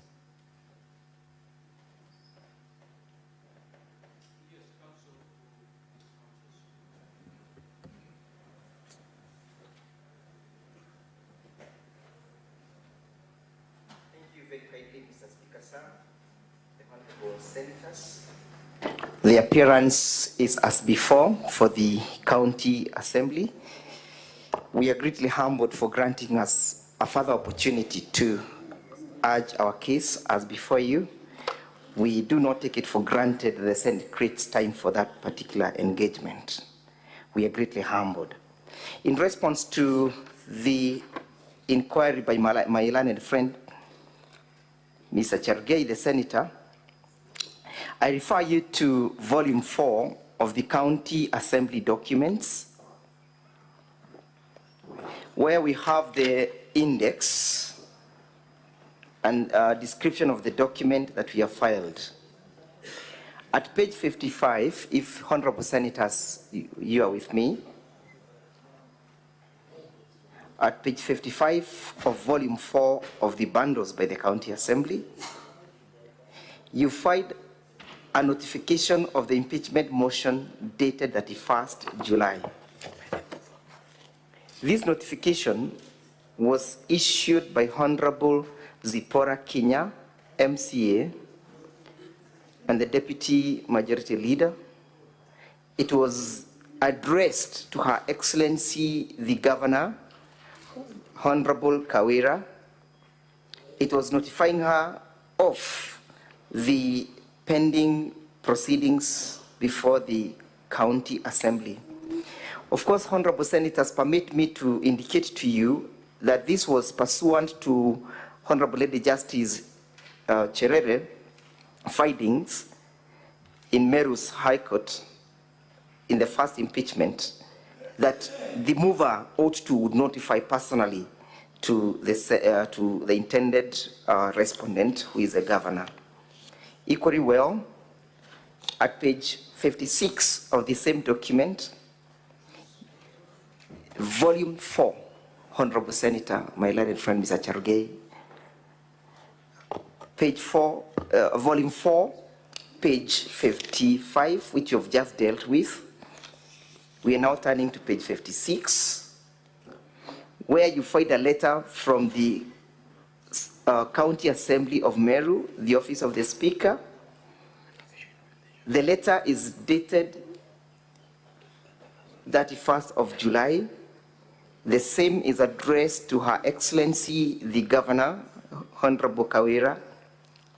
It's an invitation to respond and appear before the County Assembly for the removal from office of the Governor of Meru County pursuant to the motion. The same was prepared by the county, by Ayub Bundi, who is the Speaker, and it was duly served upon the Governor, where she acknowledged receipt by stamping on the said document on the same date, 31st July, at 4:16 p.m.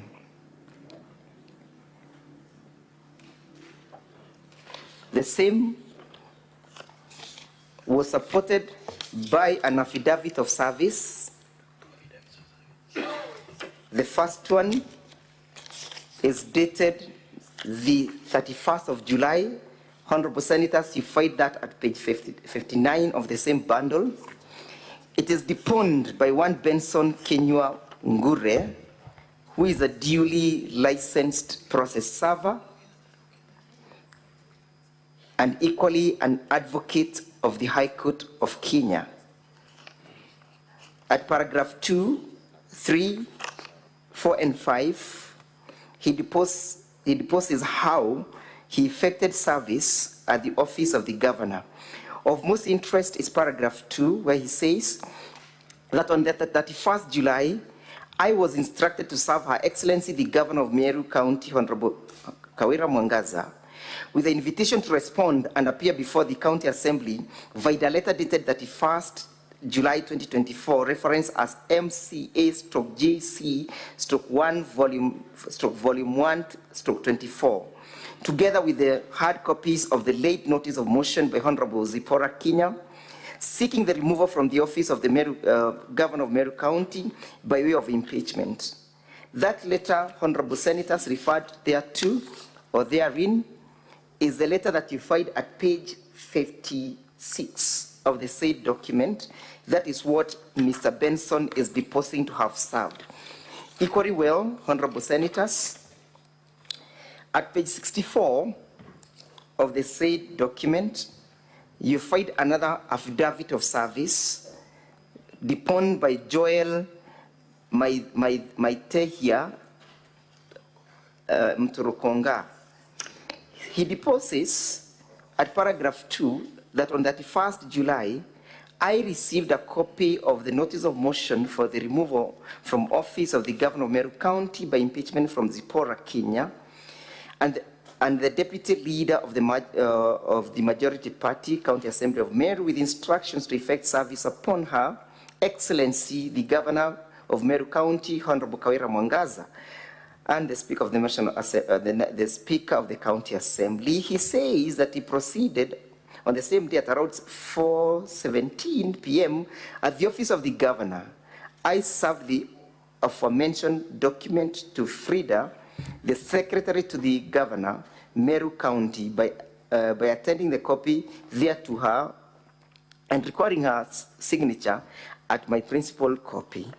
This is clear evidence that there was effective service. The question is whether there was response and whether there was attendance from the governor. She will be telling us in our cross-examination whether she did attend.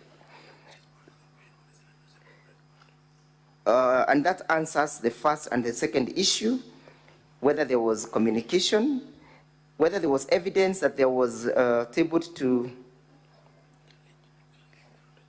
challenge the notice. There was no correspondence and all pleadings that was filed before our clients challenging or responding to the invitation and challenging the notice of impeachment.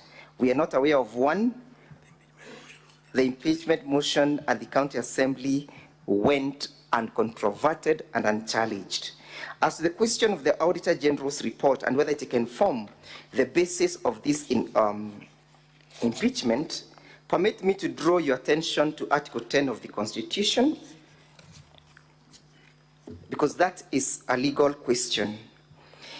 It lays down the national values and the principles of governance, which Article 10 provides that it binds all state organs, state officers, public officers, and all persons whenever any of them applies or interprets the Constitution. And in this case, we are applying the Constitution and then the written law. One of the principles is the principle of accountability and the principle of transparency, the principle of the rule of law, the principle of good governance. When you go to the article establishing the office of the Auditor General, the Auditor General comes in to scrutinize and to lay effect to the implementation of Article 10, whether there was accountability, whether there was transparency, whether the rule of law was followed in public expenditure. Again, that must be read together with Article 201 of the Constitution that provides and lays down the principles on how public resources must be expended. One of the overriding principles is that there must be prudent utilization of the resources. And number two, Honorable Senators, is that when reading the Constitution, we must read it as a whole. Any article breathing life to the subsequent one. That is to mean, Honorable Senators, that if an office has been established by the Constitution, an office such as that of the Auditor General, it must be seen as a complementing office that is complementing the principles laid under under Article 10, pursuing the doctrine of transparency, the doctrine of accountability, the doctrine of the observation of the rule of law, the doctrine of good governance. That is to mean, Honorable Senators, when an issue has been raised in the... Senator Christo, allow the council to conclude. Then you can make your intervention. Yes, what is your issue, Senator Christo? Thank you very much, Speaker, for allowing me to just make this quick comment. Speaker, You have given direction that we only have 30 minutes for this clarification session, and I believe that we are moving into an area where the council is being allowed to re-prosecute his case by giving quite lengthy responses, and the rest of us have other clarifications we'd like to make. If it pleases the House Speaker and yourself, could the council be guided to just make his responses brief so that we can get through more clarifications and not to re-prosecute his case? I thank you. Council for the County Assembly. Yes. If I was wondering what kind of question you're responding to, because the question by the Senator for Nandi has no relationship with the lengthy statement you're giving. Be precise, just go straight to what you've been asked to clarify. And I'm giving you 2 minutes to conclude that. I'm well guided, Mr. Speaker, sir. Yes, the answer is yes. The Auditor General reports can form the basis of impeachment because as under the time of the generation of that particular report, Article 229 requires the County Assembly to debate. After debating, that does not mean that it disposes of or waives the County Assembly's responsibility of oversight. It can form the basis of impeachment because an action must ensue and all follow from the findings of the county of the reports. It's not just a report that has to be done and be placed somewhere and gathers dust. Senate Majority Leader.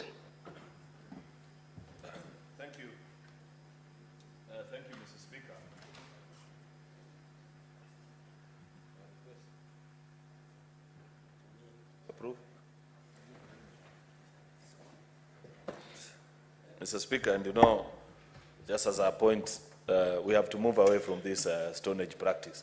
I hope in the next impeachment process, we will go digital. This is unfair to the climate. Look at this, every senator will.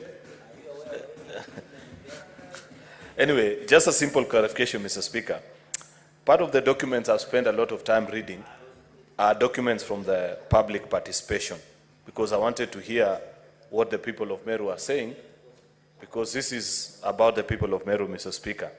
And I'd refer the Council for the Assembly to their document, Volume 5, this very huge, voluminous document before us.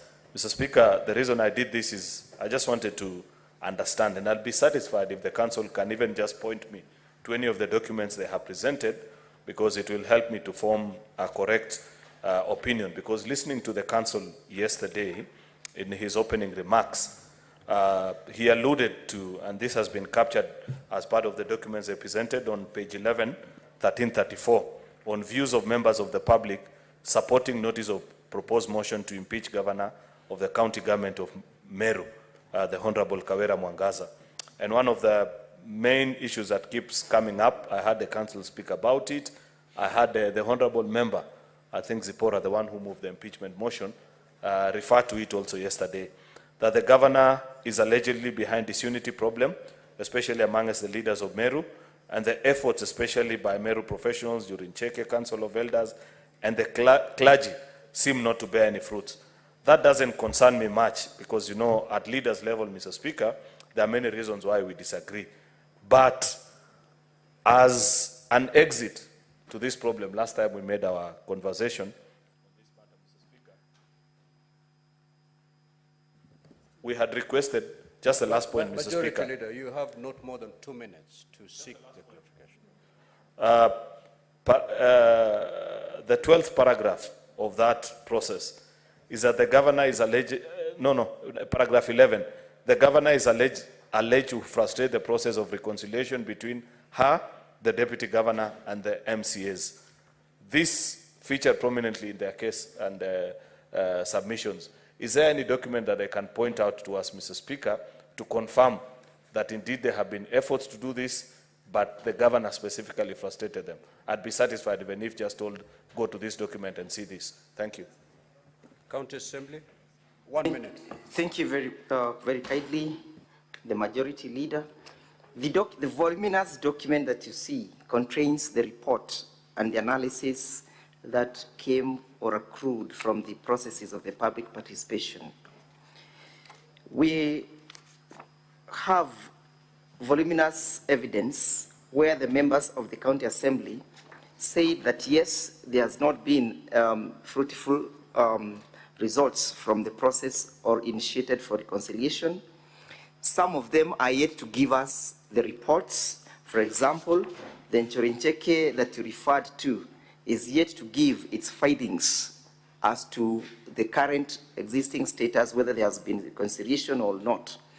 In any case, Mr. Speaker, sir, the public participation is quite different, and the views of the public are quite different from the views of perhaps of those who may be wanting to reconcile. And reconciliation efforts perhaps may also be evidenced by the fact that I've noted in Governor's response that individuals have even moved the President, His Excellency the President, to dissolve the Meru County. That is the indifference, that is a conundrum, whether it should then be dissolved or we should deal with the problem at hand. I'm most obliged. Senator Olekena.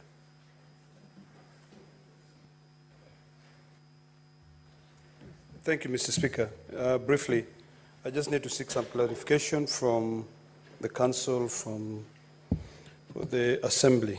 Yesterday, when you were leading one of your witnesses, you alleged to the fact that the Governor had made a statement and said that that witness was given 86 million. Could you clarify the following things? One, whether there was only one pay bill or there were others. I refer to page 168 of volume 1B. There's an account number 075560442, which is also for the pay bill number 247247, which I believe is an Equity Bank. Whether you have that statement here. And then there was also a statement in the same page 168 that says that those donating from abroad should send to a number 0720103-913 if we have a statement to that effect. And then finally, on this issue of the Auditor General report, do you have, as per the Constitution, Article 229, subsection 8, it says that, it reads as follows: within 3 months after receipt of an audit report, Parliament or the County Assembly shall debate and consider the report and take appropriate action. Do you have any report, maybe I missed it out, where the County Assembly of Meru debated on the Auditor General findings and took appropriate action so that we can be able to look into it? Or did you just take the Auditor General report and submitted it as part of your case? Thank you, Mr. Speaker. County Assembly, 1 minute. Thank you very kindly, Mr. Speaker, sir. The witness who testified, one Irene, who is the window to the deceased, confirmed before the Assembly that there only existed one account, and as to whether the money that was being sent from abroad was ever uploaded to the same account. In her examination in chief, she led the House to the evidence that 115,000 shillings that had been generated found itself to the pay bill, and that you find it at page 301 of volume 2, where all the money from that particular number, which was registered in the name of Judith, was eventually credited to the said account, and the credit is reflected as that of 115,000. And the number that was responsible for collecting of the 100,000 shillings, 1,015,000 shillings, appears on the Governor's bundle of document, labeled as Volume 1B, at page 168, I beg your pardon, marked as KM20. The number is registered as that from those in diaspora sent to this number, that is 0720 103 913, registered in the name of Judith. That is the number reflected in our bundle of documents statement at page 301.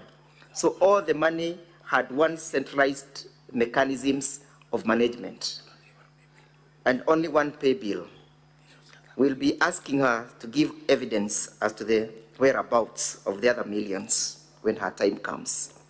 As the question of the Auditor General, whether it has been debated, the same was generated on the 20th of June 2024, and the motion before the Assembly is dated 31st of July.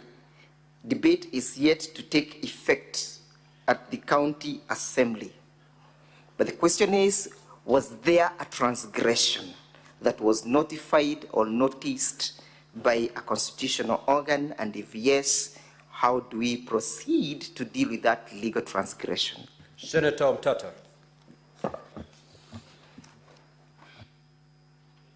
Thank you, Mr. Speaker, sir. I rise on the question of public participation. I've gone through the bundle, and I don't see any evidence that feedback was provided to the people who gave their views on either why they were accepted or rejected. And this is a standard that has been set by the courts, that there must be feedback to those who present their views. It's not like a census or something. So can the Land Council point me to any part of the evidence they have where they complied with the standard on feedback, on public participation, so that what they have submitted can be admissible as having met the threshold that has been set by the courts, especially in Civil Appeal number E003 of 2023. That's the National Assembly, and another versus Okiya Mtoto Koiti and 52 others. Thank you. Proceed, Counsel. Thank you, Mr. Speaker, sir. I must thank the Senator for Busia for the work done in contributing to the jurisprudence of this country, and especially the question of public participation, which is still a moot area with a lot of jurisprudences emerging, a challenge that also faces perhaps most of the government organizations on how to initiate it and how to get a feedback. I must admit that this is a recent ruling, judgment of the Court of Appeal, which is barely a month old, and therefore, and actually it was delivered on the 31st of July this year, when the motion was already in the County Assembly. So I believe that most of the organizations, including this Senate, is yet to adjust itself to meet the legal threshold as laid out by the Court of Appeal. Previously, Senator, you've answered the Council. Senator Sige. Thank you so much, Speaker. Yesterday, Speaker, the Council, through his witness-in-chief, played some videos. My questions are as follows. There was one video that depicted a scene whereby it looks like it was said to be the home of the witness-in-chief, and somebody was pouring petrol and then torched a fence on that property. My question is, who took that video? Is there any evidence showing the owner of the device that took that video? Because in the evidence, the witness-in-chief, Speaker, said that the first person to have known that there was a fire on the property was the watchman who came running and then told others. So who took that video at that exact moment when the fire was being torched? Second, Speaker, there was also two other videos where one, the witness-in-chief was doing a interview and spoke about grievances from farmers or about dead cows. The second was a news report talking about a lack of service delivery in a hospital where a lady was made to give birth outside of a hospital. Speaker, I wanted to find out if there are any supporting affidavits if there are any reports, certified reports of the same two scenarios, which would give credence to the allegation of lack of service delivery in our batch of documentation. Lastly, on page 168, there is a number of an account, and I wanted to know whose it belongs to. It 0755. I forget the rest of the numbers. 60442. Can you please clarify whose that belongs to? Thank you. County Assembly. Thank you, Honorable Speaker. The video that was played was captured by the CCTV footage at 3:48 a.m. It's evidence from the video supported by the affidavit of the mover, and the matter is still subject of these proceedings. The video on the evidence on the dead cows and the lack of services at the county government of Meru, the same is supported by the evidence and the affidavit of the mover annexed here too, and evidence has been laid in chief in that respect. And we have a certificate of electronic evidence produced in respect to that particular footage. On the question of the number, that is 0755560442, that is the number of the witness, or witness PW2, who happens to be the window to the deceased, the slain blogger Sniper. Yeah, and that is part and parcel of the number that forms the basis of the account. Thank you. Honorable Senators, we shall now move to hear the case for the governor. Counsel for the governor, you have the floor. You have 4 hours to present your case. Those 4 hours do not include the time that the honorable senators will take to seek for clarifications. Thank you, Mr. Speaker, sir, and thank you, distinguished senators. I stand here to seek your direction, Mr. Speaker, on time management so that we begin on a clear understanding. I make this request, Mr. Speaker, because of what transpired here yesterday. When the Assembly made their case, they spent 3 hours and 10 minutes on the evidence of their first witness, essentially leaving the official time of 4 hours with a balance of only 50 minutes.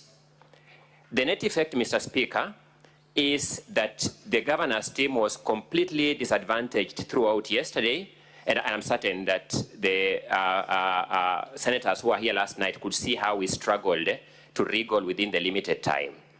We therefore beseech you that we give directions on time management, and we propose as follows, Mr. Speaker. We ended up using 6 hours yesterday for the witnesses for the Assembly. Out of these 6 hours, 2 were given to the governor's team with no opportunity for extension, and 4 hours and 10 minutes were given to the Assembly team. It therefore follows that the Assembly got 2/3 of the time yesterday, and the governor's team got 1/3 of the time yesterday. We beseech you that in tandem with the principle of equality of arms, the governor's team gets 2/3 of their time today, and the Assembly team gets 1/3 of the time today in advance of commencement of the proceedings, so that every party decides how they want to use or play about with their time, and when they run out of their time, it is their own making and they take the consequences. If that direction finds favor with you, Mr. Speaker, sir, the 4 hours you have given us today translate to 240 minutes, 2/3 of which is 160 minutes. We urge that from the very outset, you direct that the governor's team has their 160 minutes, which they will decide how to use, and the Assembly team has the balance, which translates mathematically to 1/3 of the 4 hours that you have given us today, and they will decide how to use it. So that if any party wastes time, they are wasting singularly their own time and not the adverse party's time. I make this plea, Mr. Speaker, precisely to underpin the principle of equality of arms, because the Hansard of this House will bear me out. The Assembly got 2/3 of yesterday's time. The governor's side got 1/3 of the time yesterday. Once you give that direction, Mr. Speaker, I will then give you how we intend to distribute our time and how we are going to go about calling our witnesses. I humbly submit. Now, Council for the County Assembly, we need not debate on issues of time. You know exactly what happened yesterday. Yes. You were given 4 hours. You took 3 hours and 10 minutes. I am on a different position that I also wish your guidance so that you can just do it On time, it's squarely in my hands. So on time, just it's squarely on your as I hands. give directions. That's correct, Lord. Yeah. Please do. Take your seat. Mr. Speaker, sir, yesterday proceedings, one Linda, who is a legal advisor, who was a legal advisor, alluded to a fact of forgery of her, a document that is purported to have been issued by her. Mr. Speaker, I'm making an application under Section 65 of the Evidence Act that for purposes of establishing the truthfulness or lack of it of that claim, which is grievous, that this Senate does order the bearer of this document, that is Governor Kawira, to produce the original copy of the same before the close of business so that we can have a look at it. Council for the County Assembly, let us allow the governor to present her case. Most obliged. And then we will be able to handle each issue. I am well guided. Being raised. Most obliged. At the time it's being raised. Most obliged. Council for the governor, you may proceed. Indeed, the County Assembly will have 1/3 of the time allocated, just like it happened yesterday. Proceed. Thank you so much, Mr. Speaker, sir. I therefore be ceding ground to my colleague, Mr. Robert Mutembei, to put on the stand our first witness, Mr. Ibrahim Mutwiri Kerimi. I urge that the said witness be presented on the stand.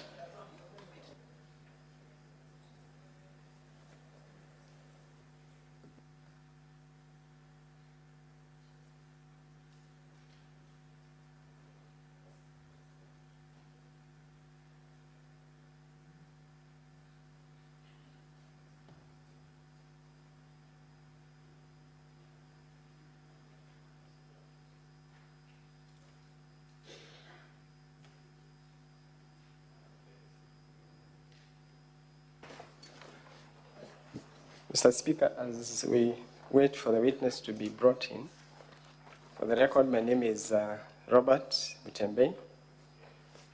I intend to take about 20 minutes on this witness.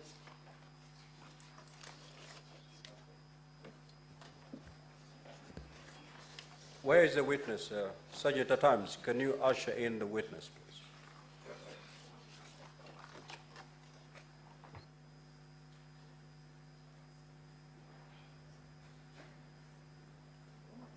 Secretariat, may you administer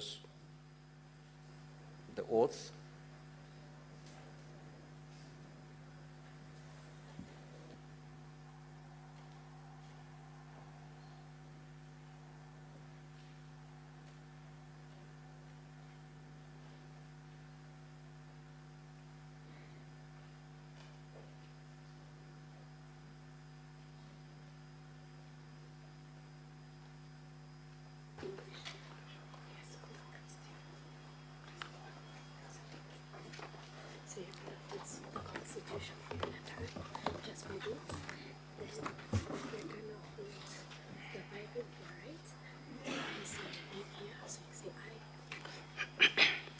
I, Ibrahim Mutwiri Keremis, do solemnly swear that the evidence that I shall give before the Senate in respect of the matters before the Senate shall be the truth, the whole truth, and nothing but the truth. So help me God.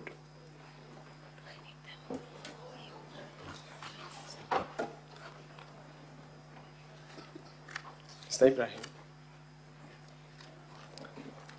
could you kindly introduce yourself to the House? My name is Ibrahim Mutweri Keremi, the CC member, Finance, Economic Planning and ICT, Meru County Government. Mr. Ibrahim, kindly confirm that you wrote an affidavit that appears in support of the response of the governor, and that is your signature on the affidavit. Yes, I do confirm that this is my affidavit signed by me in support of the governor of Meru County Government. You wish to rely on this affidavit as your evidence before this House? Yes, I do. The affidavit is signed on 16th of August 2024. It appears from page 30 to 35 of volume 1 of the governor's response. Ibrahim, let's just go straight to what has brought you here in light of the time that we have. Have you read the impeachment motion that has been brought against the governor? Yes, I have. Specifically, have you read count 3, which largely talks about financial issues, most of which have been the subject of discussion yesterday and today morning? Yes, I have, and particularly on manual payroll and alleged irregular payment of allowances to doctors. Very well. So let's go to the motion, count 3. I just want you to look at the grounds under that count. The first one reads irregular payment of emergency call allowances to doctors and medical officers using the wrong rates, contrary to sections 45 and 46 of the Anti-Corruption and Economic Crimes Act and others mentioned there. And the second one reads use of manual payroll, contrary to section 6.7.6 of the County Financial Accounting Reporting Manual. The wordings of those grounds, do you recall where else they have been picked from? Yes, Aideen, I can report that I have interacted with similar wordings that have been, this motion or these wordings have been picked directly from the office, the report of Auditor General for the Meru County Executive for the year 2022, financial year 2022-2023.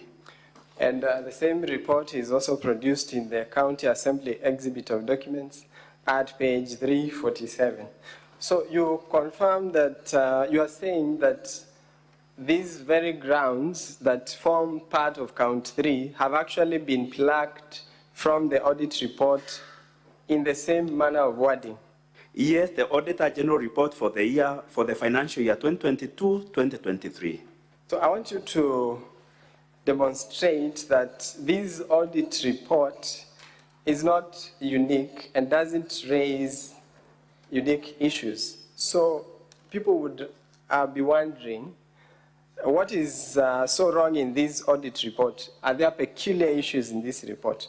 So I want us to go to that report and particularly read for us the opinion of the Auditor General.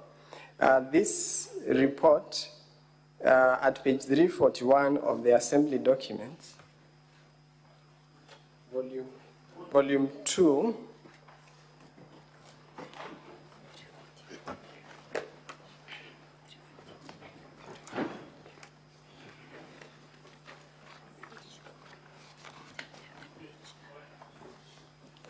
page 341,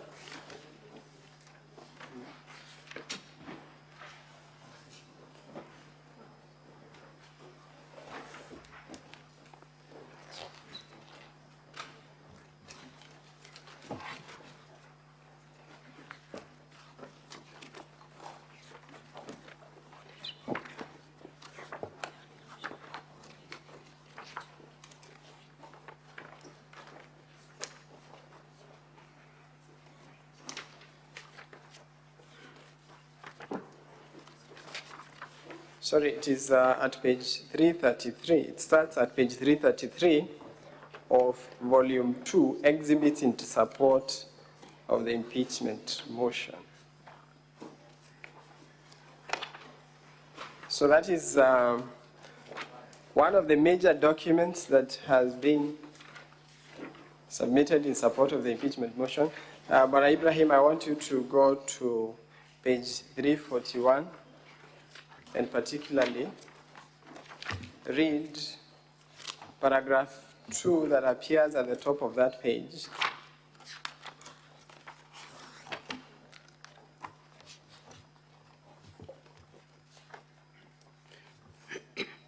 Yes, I will read.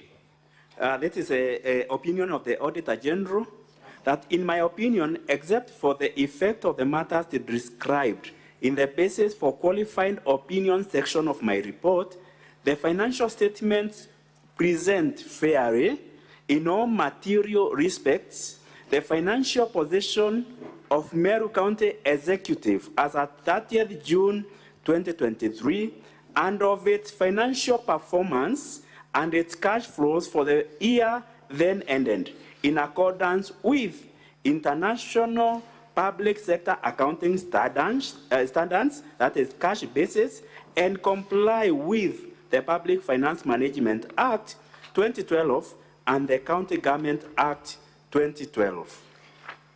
Okay, if you remember the wordings of the impeachment motion, you recall that the motion accuses the governor of violating those very laws that the Auditor General confirms that the county executive has complied with. Is that true? True, that is very true. Okay, perhaps you could enlighten this House on the nature of opinions that would ordinarily be rendered pursuant to an audit report. Oh, thank you, Honorable Speaker and the Honorable Senators. There are a number of audit opinions that an auditor may give, given the kind of a financial statement he or she has come across. One, there is unqualified report. Unqualified report means that the documents that have been provided and the financial statements do agree. Then the next is qualified report. Qualified report means that the documentation that has been provided and the financial statements do agree. However, there are just some minor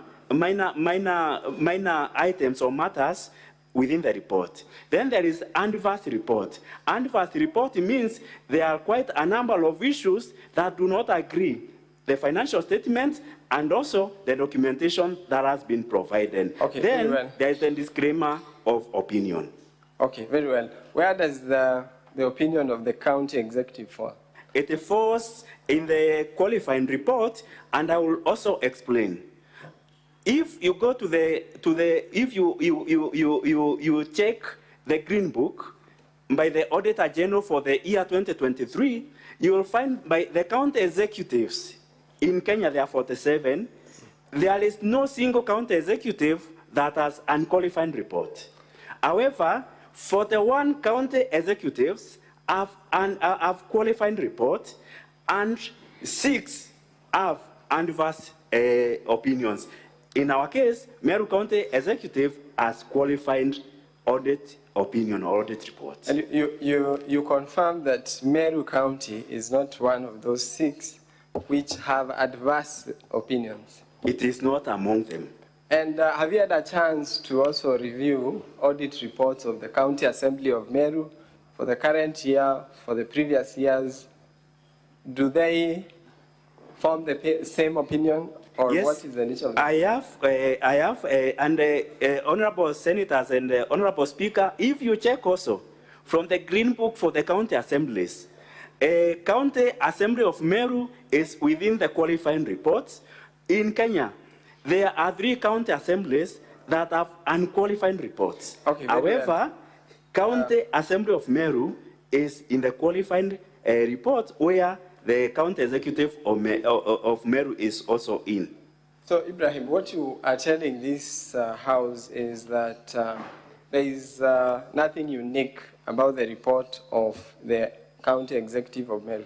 There is nothing unique, and indeed, a qualifying report is, as I said, the documentation and the financial statements are agreeing. Okay, very well. I want you to tell us what would have been the recommendation of the Auditor General if there was something so materially in breach of the law. Thank you, Honorable Speaker and the Honorable Senators. An Auditor General, if there are particular substantive issues within, maybe within financial statements, he or she may recommend for a forensic audit. He may recommend either for a special audit, and if a county assembly committee or a Senate committee has considered those reports, may recommend for such change where there is a loss of money.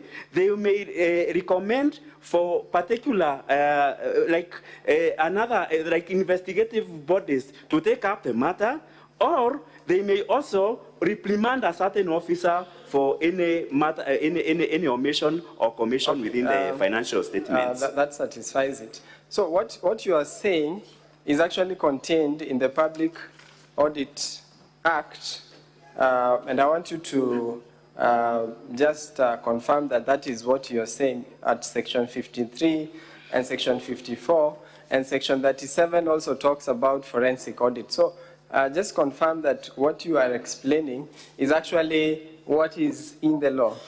That is very true, Council. I want you to just confirm by looking at the Act, the Public Audit Act. Is that Section 54? What does it say? We can start with Section 53. 53, okay. Thank you, Honorable Speaker and the Honorable Senators. Implementation of reports by an accounting officer, that is 53.1. The relevant accounting officer of a state organ or public entity shall, within 3 months after Parliament, has considered and made recommendations on the audit report, A, take the relevant steps to implement the recommendations of Parliament in the report of the Auditor General, or B, give explanations in writing to the Parliament on why the report has not been acted upon. Okay, just stop there. Counsel for the Assembly started when he was answering the questions before the senators. I quote him, he said, action must ensue from the audit report. How does action arise from the audit report? Is that what you're reading at Section 53? Yes, and these actions ensue from an audit report. I want to explain to Honorable Senate that an audit report by itself is not a final report. It must have, that is why a number of, the County Assembly or the Parliament must consider the recommendations or the opinion. In fact, the audit report is an opinion of the Auditor General. Why is it an opinion? It is an opinion because when the auditor was auditing the books, the time was limited. It was, in fact, the audit is just a sampling. It's not a forensic or a complete audit. So there must be an event after the audit report for a complete investigation of matters where a number of them are dropped and other issues or other matters are taken up by other institutions. So what you're saying is that the submission of the audit report in itself is not the end of the audit process. Indeed, it is not, and that is what this provisions is putting. Have you ever been summoned by the County Assembly to shed light on the audit report? For this particular audit report for the financial year 2022-2023, I have not. Okay, very well. Let's go to the issues that have been raised in those two counts we have made reference to. There is the issue of the manual payroll. So why was there a manual payroll used for that period? Maybe you could explain very briefly what leads to the use of a manual payroll. Honorable Speaker and Honorable Senators, a manual payroll means an individual has been paid outside the system. That is the automated system. That is the IPPD. Okay, and so this happens. Okay, go on. It happens when an individual has been recruited before one is formally assigned the IPPD number, which does not end and finish with the county executive. Before he or she get that number, then he or she, for him or her to get that. Just to cut you short, who gives the IPPD numbers? It is given by the Directorate of Personnel Management in the Ministry of Public Service in the national government. And have you produced evidence to show that the county executive actually actually applied for these numbers and how long it takes? In fact, in the evidence that I have provided. So, Honorable Senators, it is the evidence is in Volume 1B of the Governor's bundle of documents from page 190, page 183 to 184. From page 183 to 194. So the documents contained in those pages, what do they show in summary? Very briefly, what do those documents reveal? Okay, let me begin with page 183. It's KM28. It shows a request for personal numbers by the Department of Public Service of the County Executive of Meru, which was done on 11th December, 2023. When was the response received?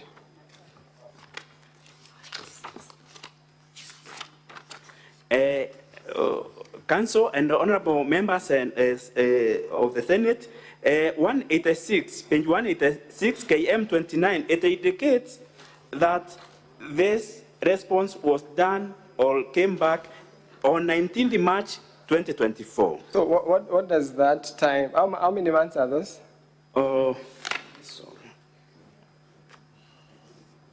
Okay, was it within a very short time? No, it wasn't Council. Okay, so you are essentially saying that it takes time. It takes time, and also to explain a bit further, for these are the newly recruited officers.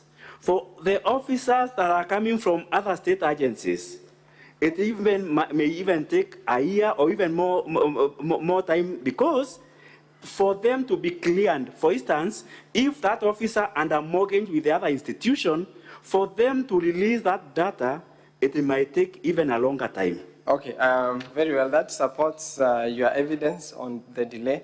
So tell us, have you addressed this issue elsewhere? Yes, this matter was also in the audit report for the financial year 2021-2022, where the county executive appeared before the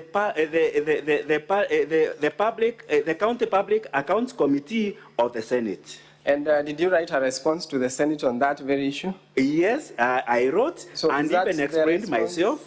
Yes, is it the response that appears on page 180 to 182 of Volume 1B of the Governor's documents?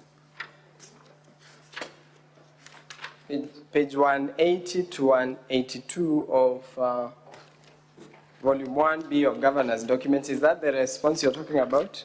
Very, very true. In fact, it begins with the invitation of it indicates.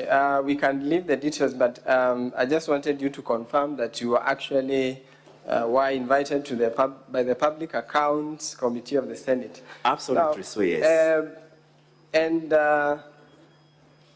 What is the current status? Is that an issue in Meru County as we speak? In fact, from the information and evidence, this matter has since been resolved from the 1st of April 2024. Okay, so, and 1st of April, that means that this issue was resolved even before the impeachment motion before this very House? Absolutely so. To the best of your knowledge, was the County Assembly informed of this resolution of the manual payroll issue? It wasn't, because this matter is appearing in the audit report for the financial, it's also appearing in the audit report for the financial year 2022-2023, if the Public Accounts Committee for the County Assembly, if they had invited the County Executive to address these matters in the audit report, they would have certified themselves. Okay, so you mean to say that this issue was resolved and it is the very issue that the Assembly wants the governor impeached on? Very true. And have you seen the issue elsewhere in the County Assembly? Yeah, the County Assembly also, not all, this matter, to explain, it's not a matter unique to only the County Executive of Meru.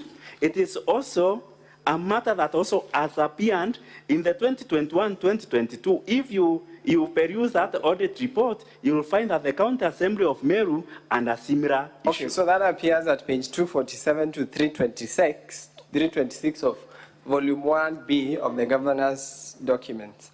Now let us go to the issue of the doctors' pay. The governor has been accused of paying doctors' allowances illegally, and as you said earlier, that issue has been picked from the same audit report.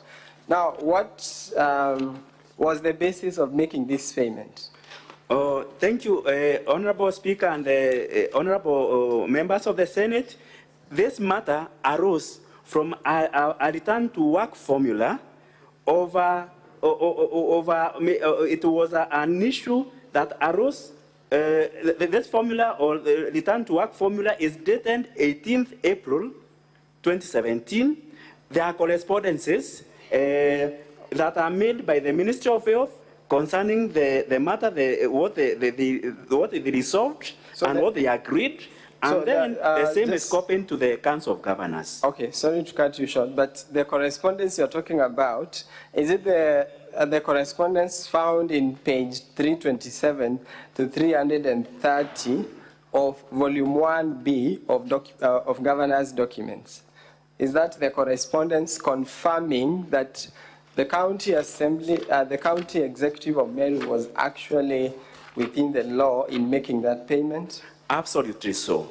So those are the documents that you wish to rely on to confirm that payment? Very true.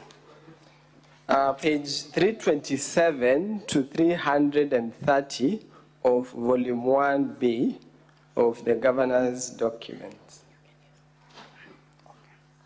Okay, let us then move on to, but before we move on from there, so this issue that you are saying relates to payment of doctors relating to the CBA of 2017.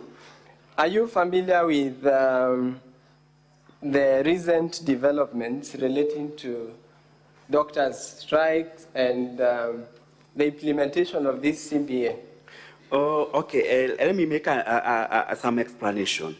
It's a belief that, or it's a practice that a CBA runs for 4 years.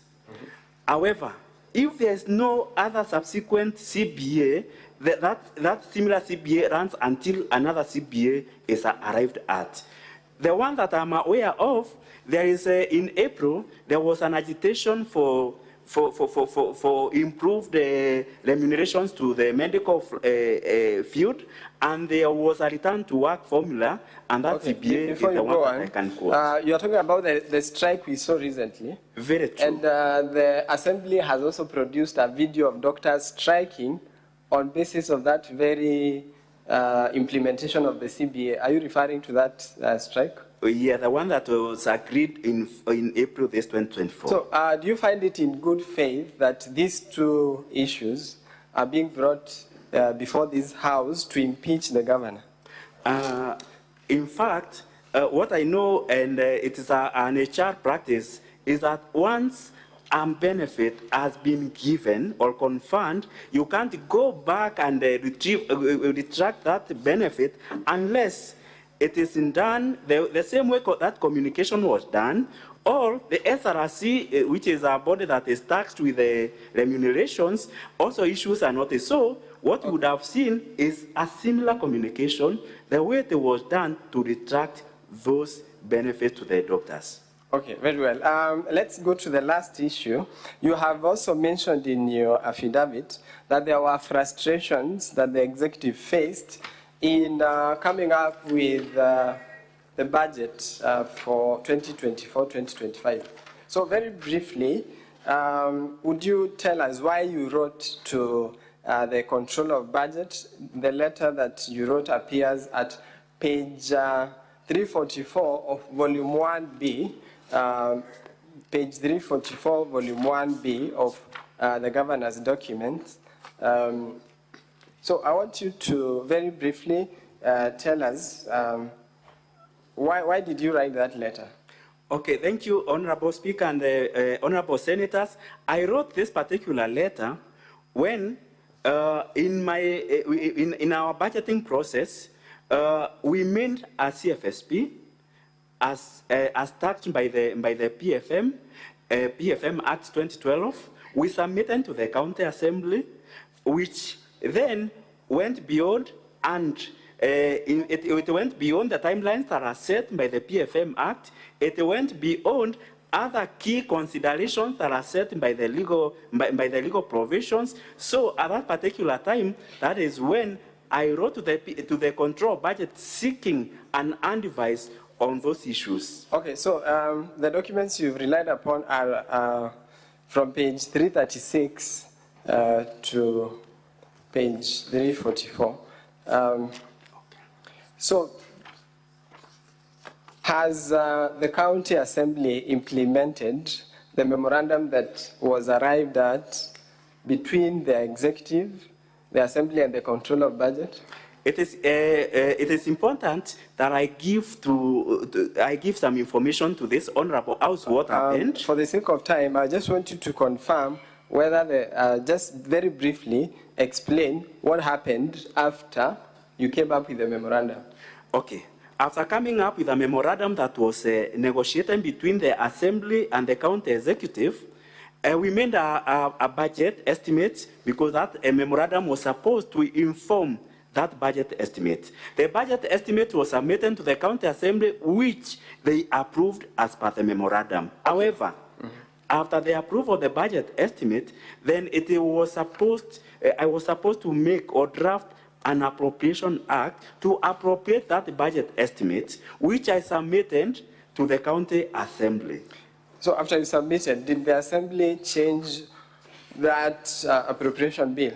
In fact, what the County Assembly did went against the memorandum and went against the budget estimate that they had already adopted or approved. So are the changes they made contained in Volume 1B, page 409 to 413 of the Governor's response? Volume 1B, page 409 to 413. You confirm those, just briefly mention whether those are the changes that you are talking about. In fact, these are the changes, and this you will see, it's an under paper, because I also wrote again to the control budget when I realized there's a business appearing in the under paper of the County Assembly proposing to make amendments against the proposed memorandum and against the budget estimate that the County Assembly had already. Okay, very well. So just before we invite, before we let you off for the examination in chief, there were several comments made yesterday about service delivery of the governor. So can you just tell us briefly how is the governor's performance in terms of financial performance relating to development in the county? Thank you, Honorable Speaker and Honorable members of the Senate. The performance of a governor can only be informed by the budgetary, how the governor has managed the budget through the report that has been produced by the control budget through the absorption rates. Currently, the Meru County government, this financial year, we have achieved 79% of performance in terms of budget absorption. Then, financial management. The only person who can be able to measure the performance or financial performance of a governor is the report of the Auditor General. The Auditor General's report that we have 2022-2023 confirms that the governor has transparently and prudently utilized the finances of the funds of Meru County. Then number 3, on revenue performance, still it's another indicator of performance. The only report that we can rely on revenue performance is a report from the Commission on Revenue Allocation. We have not seen any adverse report from the CRA. We have not seen any adverse report from the control of budget. We have also not received any adverse report. What we have is a qualifying report from the Auditor General. Okay, that would be all for this witness. Thank you, Madam Speaker.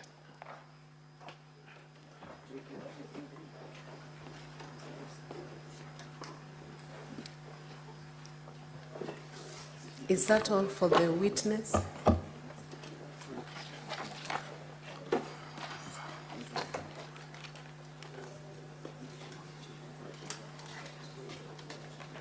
Yes, Madam Speaker. So we are proceeding on to cross-examination. Yes, Madam Speaker. My name is Boniface Mawira. I'll not take more than 10 minutes with this witness.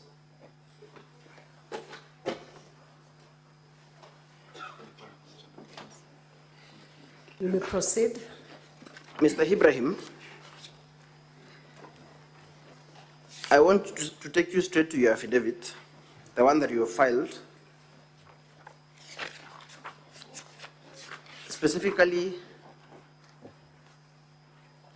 at paragraph 26. Are you there? Yes, Councillor, I am. You say it is notable that the County Assembly has also faced a similar problem. This is the issue of manual payroll, correct? True. For which year? Okay. Which year from the Which witness statement? volume are you relying on? That is volume 1, Madam Speaker, the governor's response. 1B or 1? Volume 1, the response. Volume 1. Okay. The witness is a witness statement. Okay, proceed. At page 33. Which years are referenced in that statement? 2020-21 and 2021-2022. So was the move of the impeachment motion a member of the County Assembly then? She wasn't, but the purpose... She wasn't, The correct? purpose is to show... Question. It's a yes, no question. No. She was not a member of the County Assembly. She wasn't. In fact, was the current Speaker of the County Assembly, was he the Speaker of the County Assembly then? She wasn't, and the same case, from 2017, we sent there were manual Mr. Witness, just answer payroll, my questions. Just answer and the governor was not in office then. The governor was not in question. Yes, this is just But this relates to the County Assembly, correct? It is. Counsel, Yes. allow the witness to answer the questions. Madam Speaker, I'll seek your guidance because this is cross-examination, and I put a yes/no question to him. Let him respond. He will have an opportunity during the examination to clarify anything that might arise out of cross-examination. Proceed to respond to that question. Okay. Council, the information relating here, it doesn't mean that this is just a background to show that this matter is not only unique to the county executive. I appreciate that, Mr. Witness. I appreciate that, but my question is, this is for before the general elections of 2022, correct?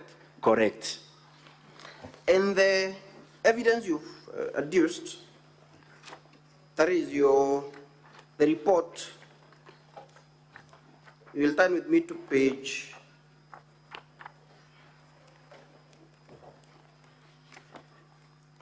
1B. The report therein also relates to the financial year 2021-2022. For the county assembly? Yes. Yeah, for the 2 years. For those 2 years? Yes. Before the life of the current assembly? That is correct. So, Mr. Ibrahim, is it your evidence then that the answer to that allegation by the governor is that one, even the county assembly did it? Because that is what I'm getting. Is that your defense? My purpose to There is produce... no question. Is that your defense? That Yes, even the county assembly did it? Is that your defense? That is not my defense. Okay. Let us proceed. I'll take you to the letter at page 344 of the volume 1B, the governor's volume 1B, Madam Speaker.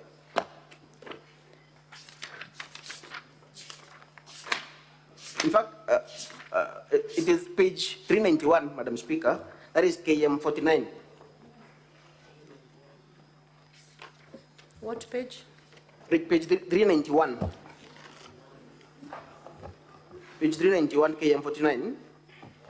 You say there was a budget stalemate, correct? True. And you say that the county assembly, because you're writing to the clerk, you say they increased the ward fund from 33 million to 45 million, correct? Correct. Is that the position in the appropriations bill? Okay. This one, yes, no question. I need to explain this one. It is a yes, no question. What is the amount? The context of just this... wait for my question. Wait for my question. Yes. What is the amount in the appropriations bill that was passed by the county? Currently, it is 36, and the agreed was 33. And then the context of this letter wait for my question. Is another paper. Wait for my and question. It shows what was supposed to be done there. Sir, can you respond to the figures you're being asked? Currently, it's 36 Straight. million. 36 million? Yes.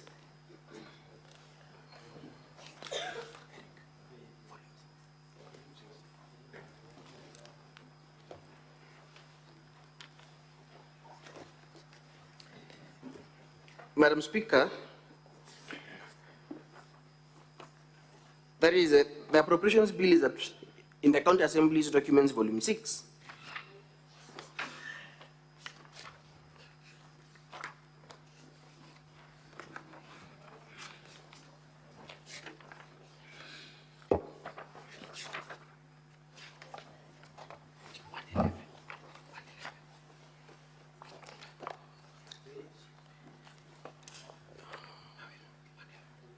Just a moment, Madam Speaker.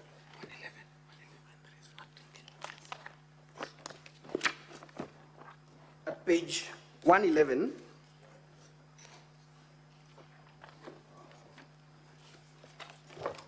and I want you, Mr. Ibrahim, to confirm at page 111, the word-based development projects. What is the total amount for each of them? The last column on the far right. What is the total amount? 33, is it? Okay. What is the total amount? Is it not 33 million? Yes. Okay.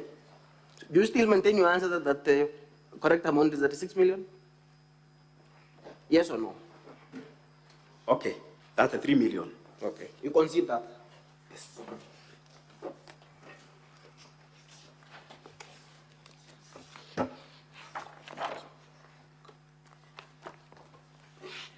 One of the other contentions is that the County Assembly passed the appropriations bill and ignored the memorandum that was agreed with the Office of the Controller of Budget, correct?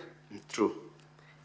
One of the other issues you raise is that the CFSP was not passed within the necessary timelines. It's true. So is it your contention then, and this is a yes-no question, that if a CFSP, if the county fiscal strategy paper is not passed within the 14 days, then the executive can proceed to implement the same without the county assembly approval? That is not so, and that is why I saw an explanation or an advice from the control budget. So, even if the 14 days had lapsed, the county assembly could proceed to consider and make amendments as allowed under section 117 of the I sought an advisory and we were guided. So you agree then that the county assembly could still, after the 14 days, consider the CFSP and pass it with amendments? The guidance from the control budget There is a letter there, It's a yes, and no they question. have been told. It's a yes, no question. They were Would the told. county executive proceed to implement it without county assembly approval? Yes or no? What? Come again? Could the county executive or the treasury that you had, correct? Could it proceed with the CFSP without county assembly approval? No, it couldn't. So the county assembly approval was necessary even after the lapse of 14 days. And that is why we were advised by the control budget as the county assembly was on wrong, but we were told for us to move, it was a stalemate. We need to come and agree together. Because the law allows that the county assembly can make amendments, correct? In fact, yes or no? The law says. And the county assembly make amendments to the CFSP. It can make. So however, what is it? Wait for my question. If the county assembly could make amendments to the CFSP, and indeed they made those amendments, why did the county executive bring those budget estimates without considering the amendments that have been done by the county assembly? There was a contention one. That is why. You agree there was a contention from both parties? Yes, from both parties. Contention by both parties. Ours was on the timelines. I need for my question. Honorable members, I need to explain because this is an You'll have an opportunity. You'll have an opportunity, Mr. Witness. A contention by both parties. By both parties, yes. So you will agree then that this deadlock was caused by the actions or inactions by both parties? Majorly by the county assembly. Granted. You breached the county assembly breached the timelines. Just wait for a question. Among other provisions of the law. Wait for my question. Do you have evidence that the entire budget for 2024-2025, the 12 billion, was subjected to public participation? Do you have that evidence in your volume? Okay, the budget. Yes or no? Public participation, that is subjective. The witness. Do you have the evidence? Witness, you are Okay. You are required to respond to the question he has asked about public participation. I believe that's one question that can be a yes or no. Yes, there's an evidence to answer that. Point me to the evidence. Point me to that evidence in your bundle. I think I need to be assisted. Your volume 1B, you have your volume 1B there. Point me to the evidence that you conducted public participation for the entire 12 billion. The county executive? Yes.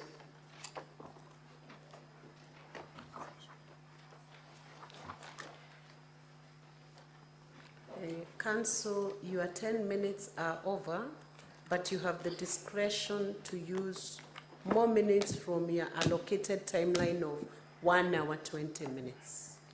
Very well. I leave it at that for this witness, Madam Speaker. We can take the next witness. Or they can, I will lead the witness for Do you want exam. more minutes? No, I think it is okay for this witness.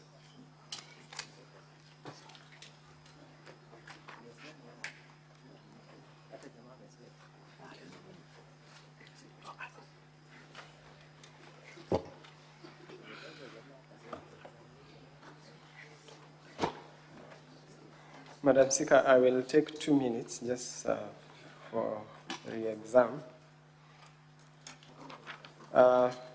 Ibrahim, you have been tasked to explain the deadlock that was there between the county assembly and the county executive. Did you write a letter to the controller of budget complaining of the actions of the county assembly? Yes, I did. And have you produced that letter in your bundle of documents? Yes, in fact, in several letters, not just one. So the letters that you said fall from page 336 to 344 of volume 1B of the governor's documents? Yes, Council. So was there a legal basis for you to complain to the controller of budget? Yes, several. Like the timelines and other key considerations. Now, have you detailed those complaints in your letter? Yes, they are detailed. And you would invite the members of this House to have a look at that letter to appreciate the basis on which you are complaining? True, Council. And my last question, did you experience demonstration of good faith from the Assembly after the issue was mediated by the control of budget? Yes. One is when they... Did the county assembly show good faith following the conclusion of the memorandum that you drafted, following the intervention of the control of budget? It didn't. Why are you saying so? Because up to the budget, we went on very well. Then immediately after the budget, when we went for the appropriation bill, that is where things turn west. Because one, they went against the memorandum, and then number two, they took along almost 2 weeks before considering that appropriation. So you invite this House to have a look at the documents you have tendered in support of that claim, to True. appreciate your evidence? True. Okay, that would be all, Madam Speaker, for this witness. Thank you. Thank you. So, honorable senators, we have this witness, and I have several requests to seek clarifications. We should use the least time to get clarifications from this witness. Senator Mutinda Tabitha Murray.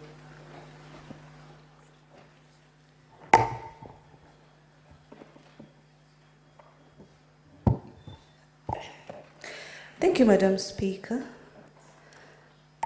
And I wanted to really clarify, and as a speaker, I'm the Vice Chair of Finance Committee. You raised a point and said that CRA did not raise any audit issues or concerns in terms of if the audit was qualified or had any advanced reports. I mean, to your knowledge, does CRA do audit reports? Second question, have you ever been summoned by the PAC committee? And lastly, are you a member of ISPAC by any chance? And in finality, we have the CRF, not the CRF, but the County Revenue Fund, whereby issues have been raised in terms of the composition of the committee. And clause 6 of your act of the county revenue, the fund, indicates that there needs to be a chairperson for that committee to be able to execute its mandate. So how are funds, allocated, how are funds approved without the composition correctly of the said committee? Thank you, Madam Speaker. Witness, you will proceed to respond. Okay, thank you, Honorable Speaker and Honorable Members of the Senate. I want to clarify that I didn't say that CRA or Commission on Revenue Allocation ought to have meant, I thought maybe on audit, to say whether there was an adverse or not. What I said is, Commission on Revenue Allocation makes reports on performance on revenue, whether a county has performed fairly or is the potential is its performance in terms of revenue, but not audit. So what I said is the performance of revenue collection can be well indicated or shown by the report from the Commission on Revenue Allocation, because once in a while they say that County X did not meet its revenue thresholds or it performed poorly. However, it is not an OAG report. It's a report from the Commission on Revenue Allocation, and it is available on the Commission's website and portal. Then, number two, whether I've ever been invited by the audit committee. The PAC committee, the County Public Accounts Committee of the Senate, yes, invited us in not very sure, but July, and we appeared.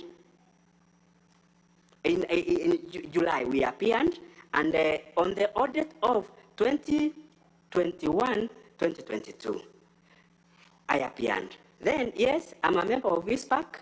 I'm a member in good standing.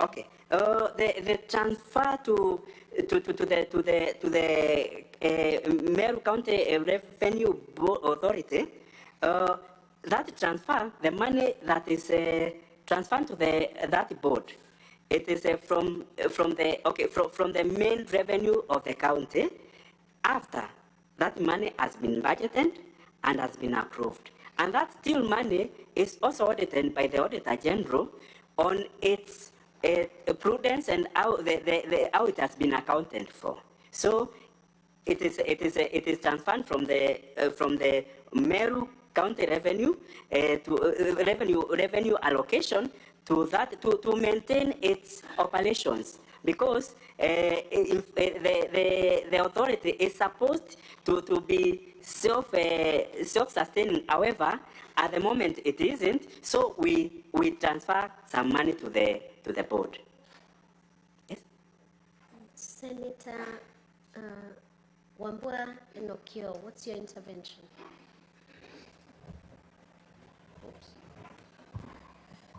Thank you, Madam Speaker. I have two very quick interventions. One, just for clarity. Witness said at some point things turned west. I would want to understand when the things turned west, where are they heading? You know, what you say there is the only thing that we can use to make a decision. So I would want clarification when things turned west. Where are they going? Secondly, Madam Speaker, most substantively, there has been reference to the auditor report of 2022-2023. And the witness did well when he made reference to Article 2298 on the processing of auditor reports.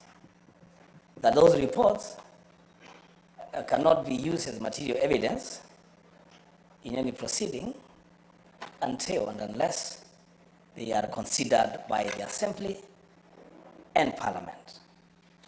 But then he went ahead and made serious submissions on the basis of the audit report of 2022-2023.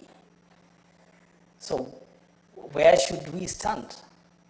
Should we stand on the basis that we cannot make reference to 2022-2023, and in which case then dismiss everything that you have said about your standing?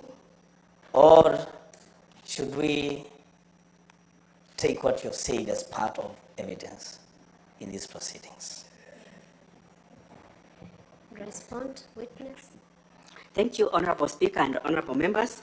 My reference to things turning west is in relation to the budgeting process, because we had a negotiating team that was that was superintended by the Office of the Control Budget, and one of the recommendations she had made is, after coming up with a memorandum, that memorandum becomes or forms the basis of our budget making. So that is where things, that is in as far as the budget making process is concerned. That is where I've said things stand west. Then I've referred to Auditor General report. To Auditor General's report 2022-2023, I'm not saying that they should not be referred to.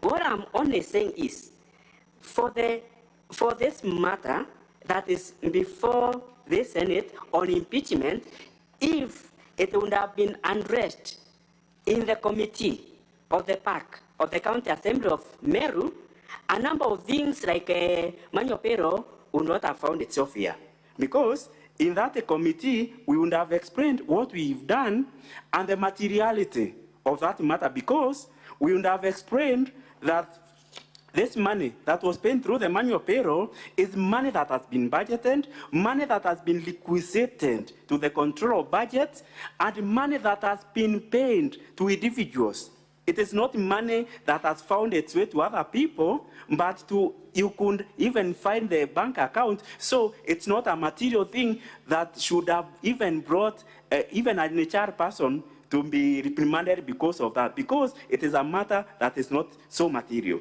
However, that is how I have referred to the Auditor General. So report, I have not said shouldn't be refined, but for an impeachment,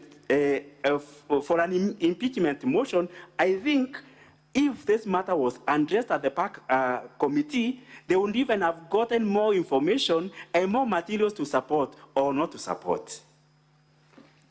Senator Cherarike Samson Kiprotich. Madam Speaker, and I request the witness to be very brief. Mr. Witness, CPA, what is your ISPAC number? Number one. Number two, when you say CPA is 4 years, what is the legal authority or the policy of labor relations to give weight for you to say it stands 4 years? Number three, you have said that the spending of doctors' payment was within the legal authority and the CPA. My question is, how much was the budget in that financial year? If it was not there as a CPA, you know if there is a allocation as the PMF Act envisages, whether that reallocation was sought. And number three, whether supplementary budget was sought to effect those changes. And finally, in 1B, the memo that you are provided is unsigned.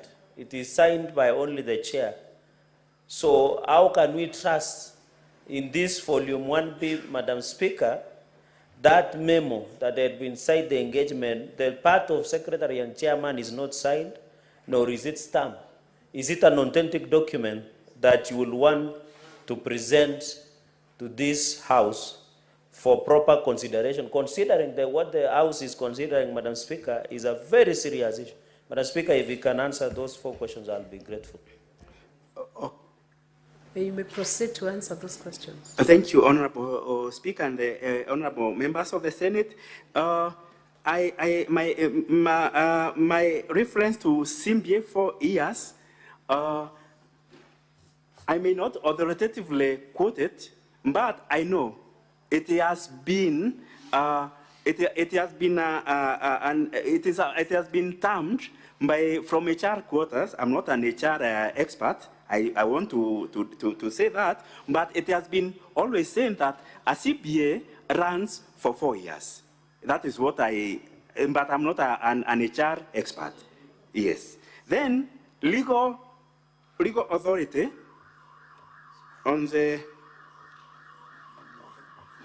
legal authority of payment of that allowance or the medical allowances that have been awarded after the CBA. This Honorable Speaker and the members, this payment has not been done only in 2022, 2023. It began from 2017. So, honorable members, when that expenditure was introduced to the budget, that is when it accrued on the budget. So even in the forthcoming years, it has been incorporated into the budget. So it didn't require a supplementary budget last financial year because it is a payment that was confirmed from 2017. So it has always been there. It has been provided within the budget. The memo on the 1B, I want to say, authoritatively, I want to own that memo. It is authentic. That memo is authentic.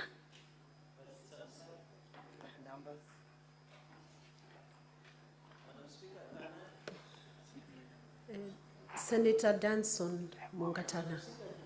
So, Mr. Speaker, to the witness, just hold on, Senator Danson. Yes. 1 minute. There was a question on your ISPAC registration. Oh, yeah. My ISPAC registration is 10955. Senator Danson Mungatana. Thank you, Madam Speaker. Madam Speaker, I was seeking clarification from the witness. I was listening to you when the question was put to you on the financial performance of Meru County. And I heard you say the Auditor General has given a report saying that it is an unqualified opinion. Therefore, it is good. I want you to clarify to me, is the Auditor General the only way, as a professional, that you would measure the financial performance of Meru County? I wanted to know, isn't budget execution, things like, performance, finishing on the projects and stuff like that, that would amount to good financial performance? And if so, please answer that question, because it will help us to make some decisions. I submit, Madam Chair.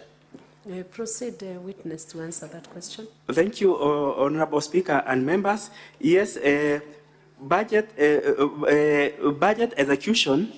Okay, Auditor General report is not the only way, but is the surest way. Where this one, it takes away every doubt, and that is why most of issues relating to financial management, there are recommendations. Let there be a special audit. Let there be an audit carried out to find out. However, even the budget execution is one way to measure financial performance, and that is why in my response I said that the controller of budget report on a budget in our budget appropriation or on budget execution, it is indicating that we are doing, the county government of Meru is performing well in terms of budget execution at 79%.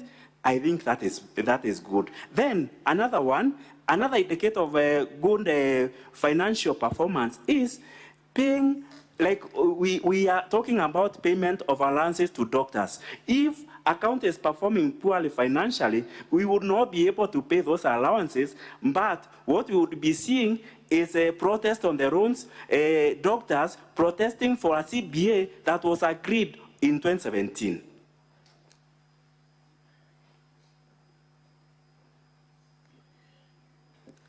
Those are all the requests we had on the board, so we can move to. It's not showing.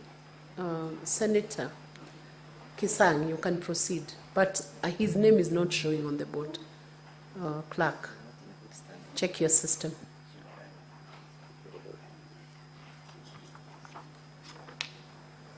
Thank you, Madam Speaker. I don't know why my name is not showing there and it's on this side.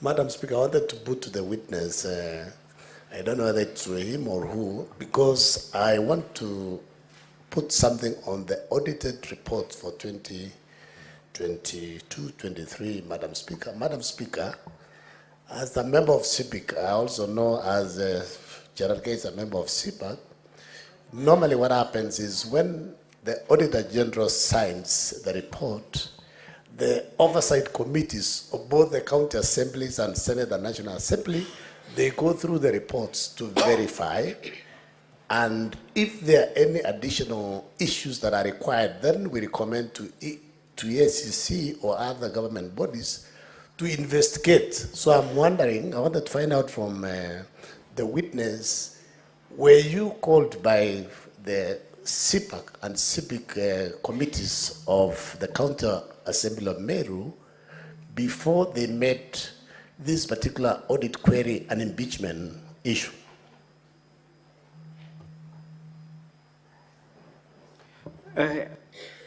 Proceed. Thank you, Honorable Speaker and honorable members of the Senate. I want to confirm and say that on the specific of audit 2022-2023, the County Assembly Committee on Public Accounts and Investment has not invited us. That is all for this witness now. There are no more clarifications from the senators. I hope there is no senator who's been left out. So, County Assembly can call in the next witness.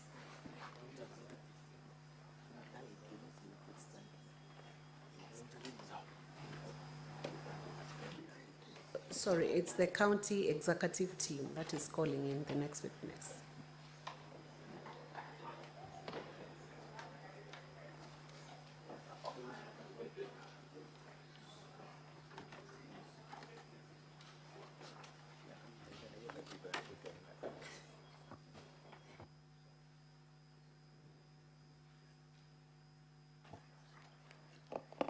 Madam Speaker and honorable members, our next witness is Dickson Munene Nkanata. Thank you.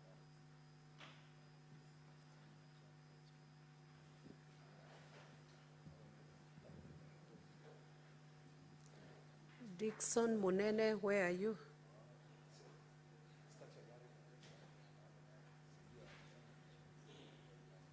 County executive team, where is your witness?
I, Dickson Monene Nkanata, do solemnly swear that the evidence that I shall give before this Senate in respect of the matters before the Senate shall be the truth, the whole truth, and nothing but the truth. So help me God. Madam Speaker, for the record, my name is Edgar Busiega.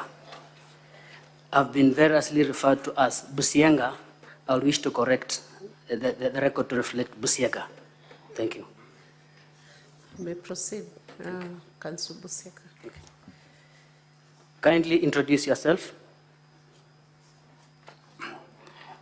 Madam Speaker, Honorable Senate, my name is Dickson Monene Nkanata. I am the CC in charge of Legal Affairs, Public Service Management and Administration in the County Government of Meru. I am also an advocate by profession. Thank you, Mr. Munene. I'll refer to you as such. Starting from where you have stopped, indicate to this Honorable House, you've practiced law for how many years? Madam Speaker, Honorable Senators, this is my 11th year of practice as an advocate. I was admitted in 2014. My personal number is P10507 of 2014. Thank you. Senator Chiradike, what is your intervention?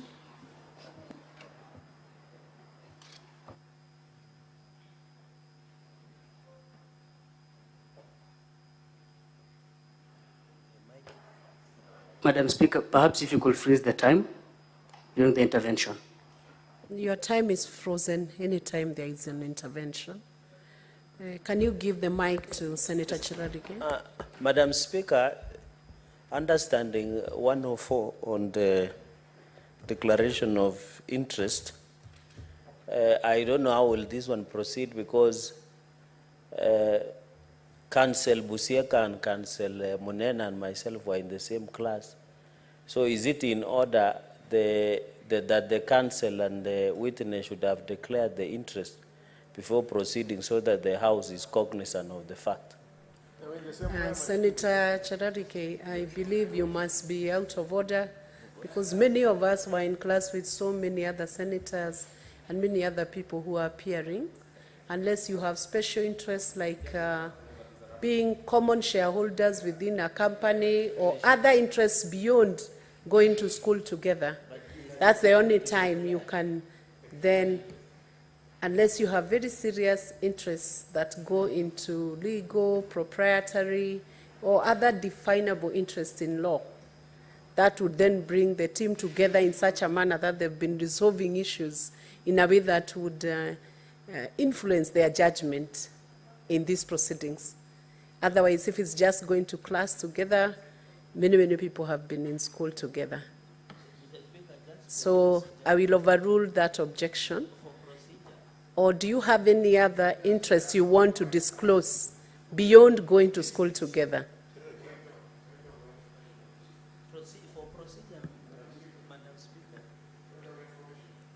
I have overruled just attending the same school or the same class as a common interest that would cause influence the decision that will be made, unless there is another special interest that then would influence the decision of the senator especially. What is your point of information?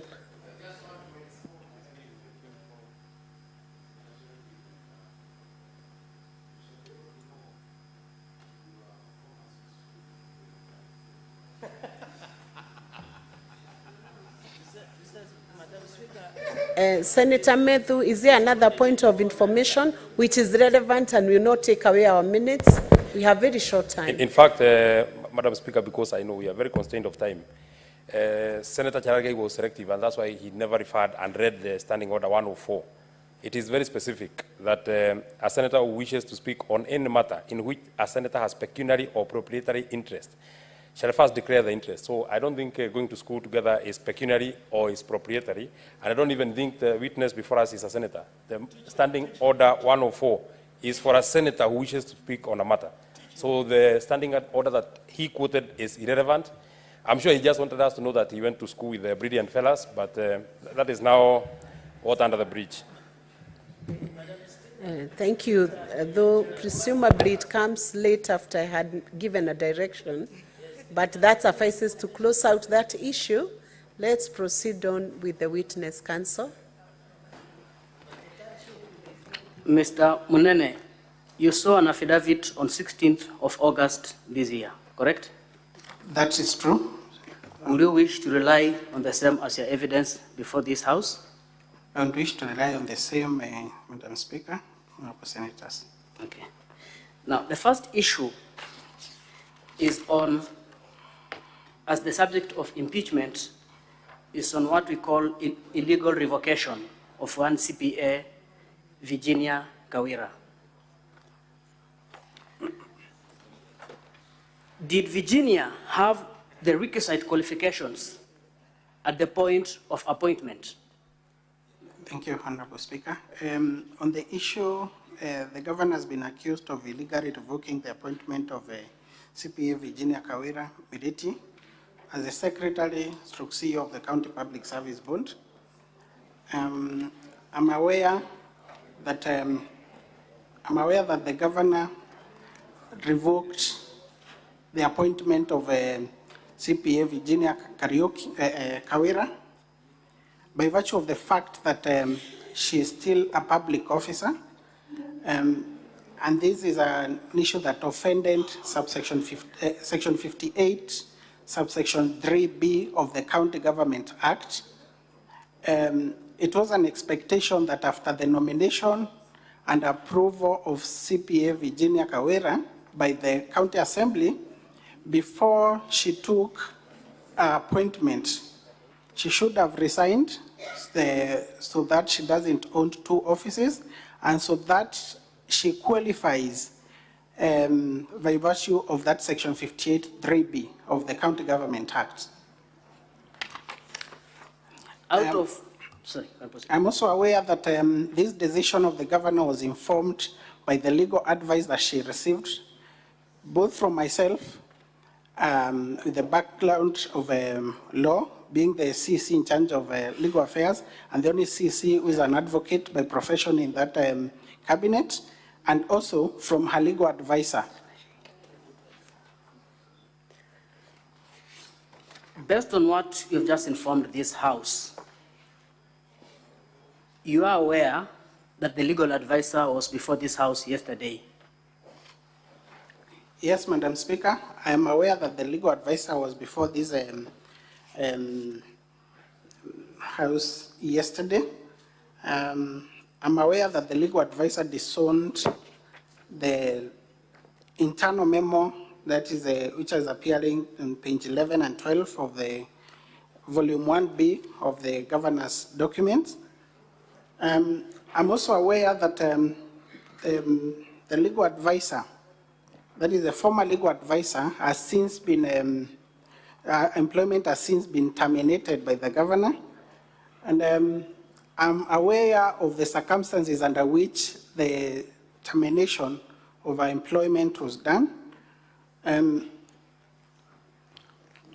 aware that there is a pending case between the legal advisor, the former legal advisor, and the governor in the Employment and Labor Relations Court.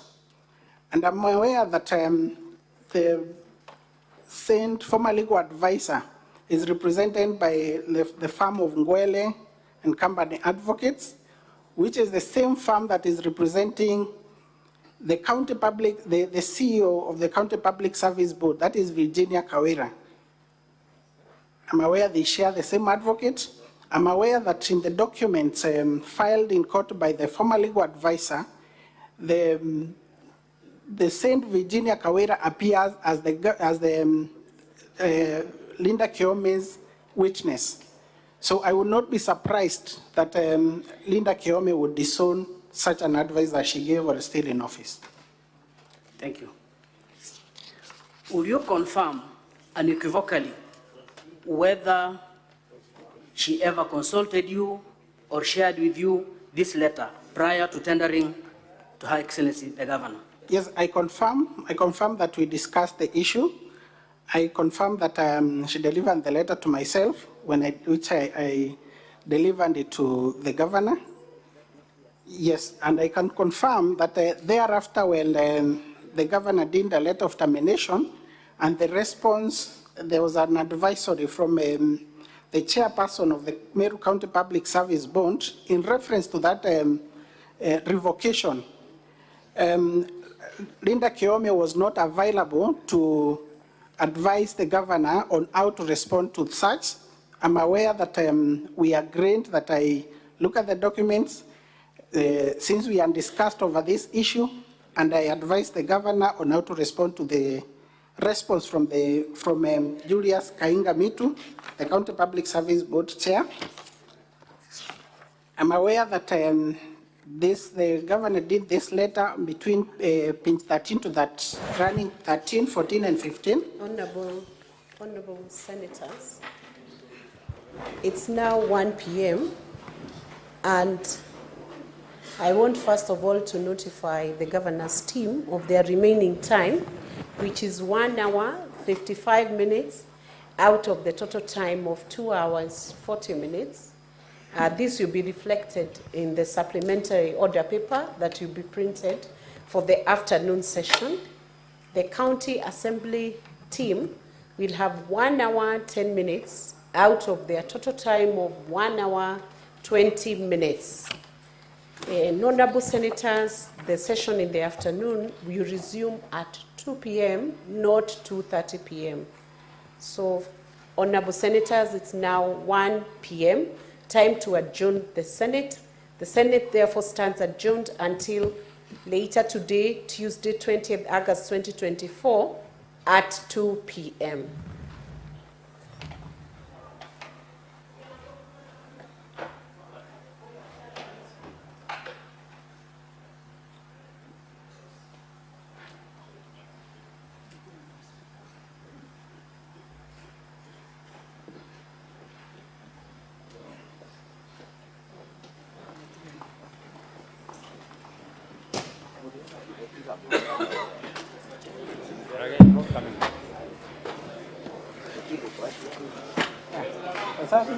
Ninafikiri utanipatia hiyo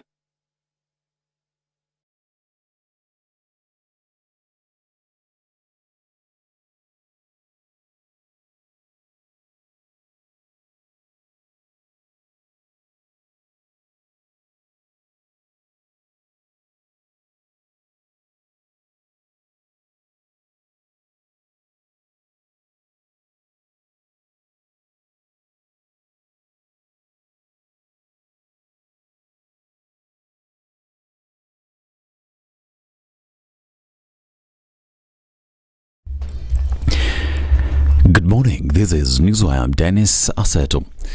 The impeachment hearing of Meru Governor Kawira Mwangaza by the Senate enters its second day today, as the governor will be taking to the stand to defend herself against the allegations leveled against her, even as she pleaded not guilty to gross constitutional violations, misconduct and abuse of office. The Honorable Kawira Mwangaza, how do you plead to the three charges? Guilty or not guilty? Not guilty. Kawira's lawyers told the Senate that the charges against her are baseless. Elisha Angoya is one of them. Distinguished senators, I want to make it unequivocal here. The County Assembly of Meru has not discovered wrongs against Governor Kawira Mwangaza. It has discovered Honorable Kawira Mwangaza first and has put anything and everything at play to say what allegation can we make against her to possibly embarrass her. Distinguished senators, volume number 1 of the document in front of you from the County Assembly, which essentially is the impeachment motion, is simply and squarely a manifesto of lies. Zipporah Kenya, was the deputy majority leader in the county assembly, was the first witness to testify against Kawira. I moved this motion in the county assembly of Meru. I drafted this motion, honorable members, and I felt that there was need to remove the governor of Meru County, Honorable Kawira Mwangaza, from office. In the processes and in your decision to move this motion, were you actuated by malice, ill will, vendetta, or any other motivation as against the governor? I was guided, honorable members, by the need for the people of Meru to get services and to get the right services, and that's the reason why I moved this motion in the County Assembly of Meru. Kawira has previously survived impeachment motions in November last year and December 2022. There have been 4 attempts by the Meru County MCAs to remove her from office. Now, the ODM party has continued to defend itself against claims that it has ditched the opposition and joined the Kenya Kwanza government following the inclusion of its leaders into cabinet. Addressing a press briefing at Chungwa House, party chairperson Gladys Wanga assured that the party was still in the opposition and would continue to keep the government in check. The fact remains what our party leader, Right Honorable Raila Odinga, has said before. There is no agreement between ODM and Kenya Kwanza that makes the two joint partners in government. We have no coalition agreement with the Kenya Kwanza government as ODM. In response to a national emergency and the need to steady the nation, ODM agreed to release in their individual capacities the members who have been tapped by the president. These members have not joined the government as representatives of the party, but as individuals whom the president felt have the capacity to add value to his administration and help the country achieve the desired goals. Meanwhile, ODM has been asked to be ready to be held accountable by Kenyans in the next general elections. This is the statement of Deputy Party Leader DAPK George Natembeya. Now speaking in Kitale, Natembeya, the Trans Nzoia governor asked ODM to join the government and stop calling itself one of the opposition parties. Tunaomba ndugu zetu wa ODM, mumekaribishwa kuingia kwa serikali. Ingia kwa hiyo serikali na miguu miwili. Waacha kuweka mguu mmoja kwa upinzani, ingine ndani ya serikali. Mambo haifanywi namna hiyo. Huwezi kuwa ndani ya serikali na ukuwe kiongozi ya upinzani. Haiwezekani. ODM kaa ndani huko. Makosa kama itafanyika tutakutana 2027 mjibu pia nyinyi. Hapana kwenda kujificha huko, itafika 2027 mnaanza kusema tujaribu kusaidia Ruto ikakuwa ngumu nini mnatoroka na kurudi pande hii. Hatutakaribisha nyinyi. Kaa huko. He added that the ODM party should be deprived of leadership positions in parliament because it is a partner of the government, making it difficult to hold it accountable. Na tunataka hata katika bunge kiongozi ya upinzani asiwe mtu ya ODM because you cannot oversight your own government. Ama namna gani? Maana hii ni UDA ODM government. Huwezi kuwa tu usiku wewe unakula na wale, si ndio? Alafu mchana wakati tunalia njaa unalia na zizi. Hiyo tunasema nini? Inaitwa politics of dishonesty ambayo sisi hatutaki. This is Newswire. I'm Dennis Aseto. Good morning. Domain.com is for the doers. And when you're ready to put your big idea online, this is where it all starts. First, pick a name that suits you and fits what you're trying to do. With hundreds of unique domain extensions that can make your site really stand out, we'll help you find the one. And Domain.com has everything you need to make your site real, and real good. Our website builder requires no technical knowledge and lets you get online fast. Super fast. Or if you need more flexibility, you can build with WordPress. With thousands of themes and plugins, WordPress makes it easy to create your site your way. And we've got plenty of reliable web hosting options. So whether you're just starting out or need a bunch of powerful features, we have the right plan to support your site. And we're pretty serious about security here. We feature lots of ways to keep you, your customers, and your data protected. Domain.com is your all-in-one solution to getting online. Go from idea to I do. It all starts with a great domain. Get yours at domain.com.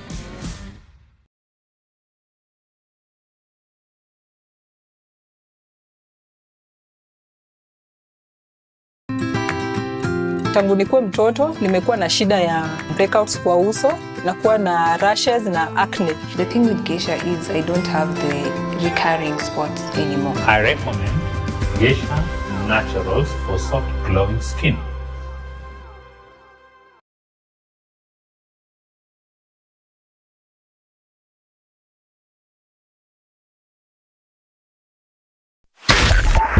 .5 Spice FM, Kisumu.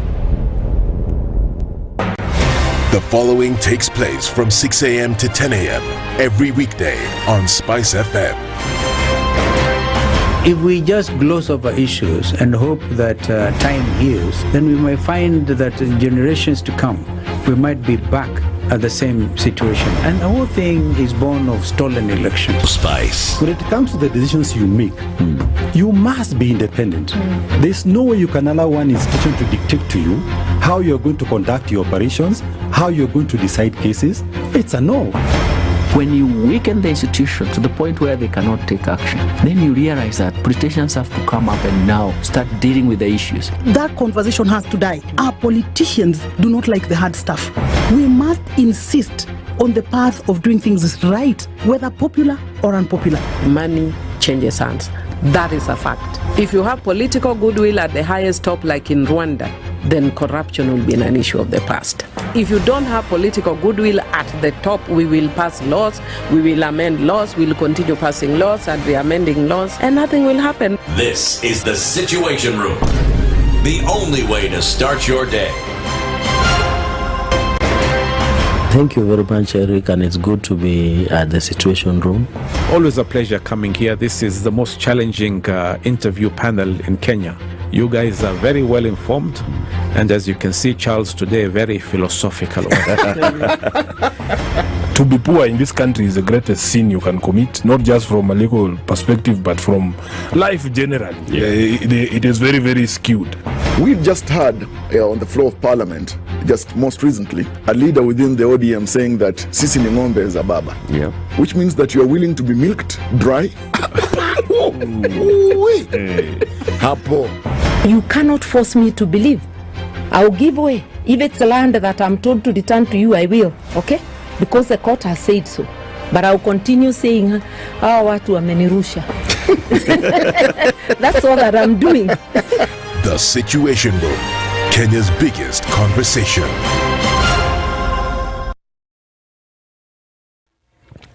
Okay, it's still early morning.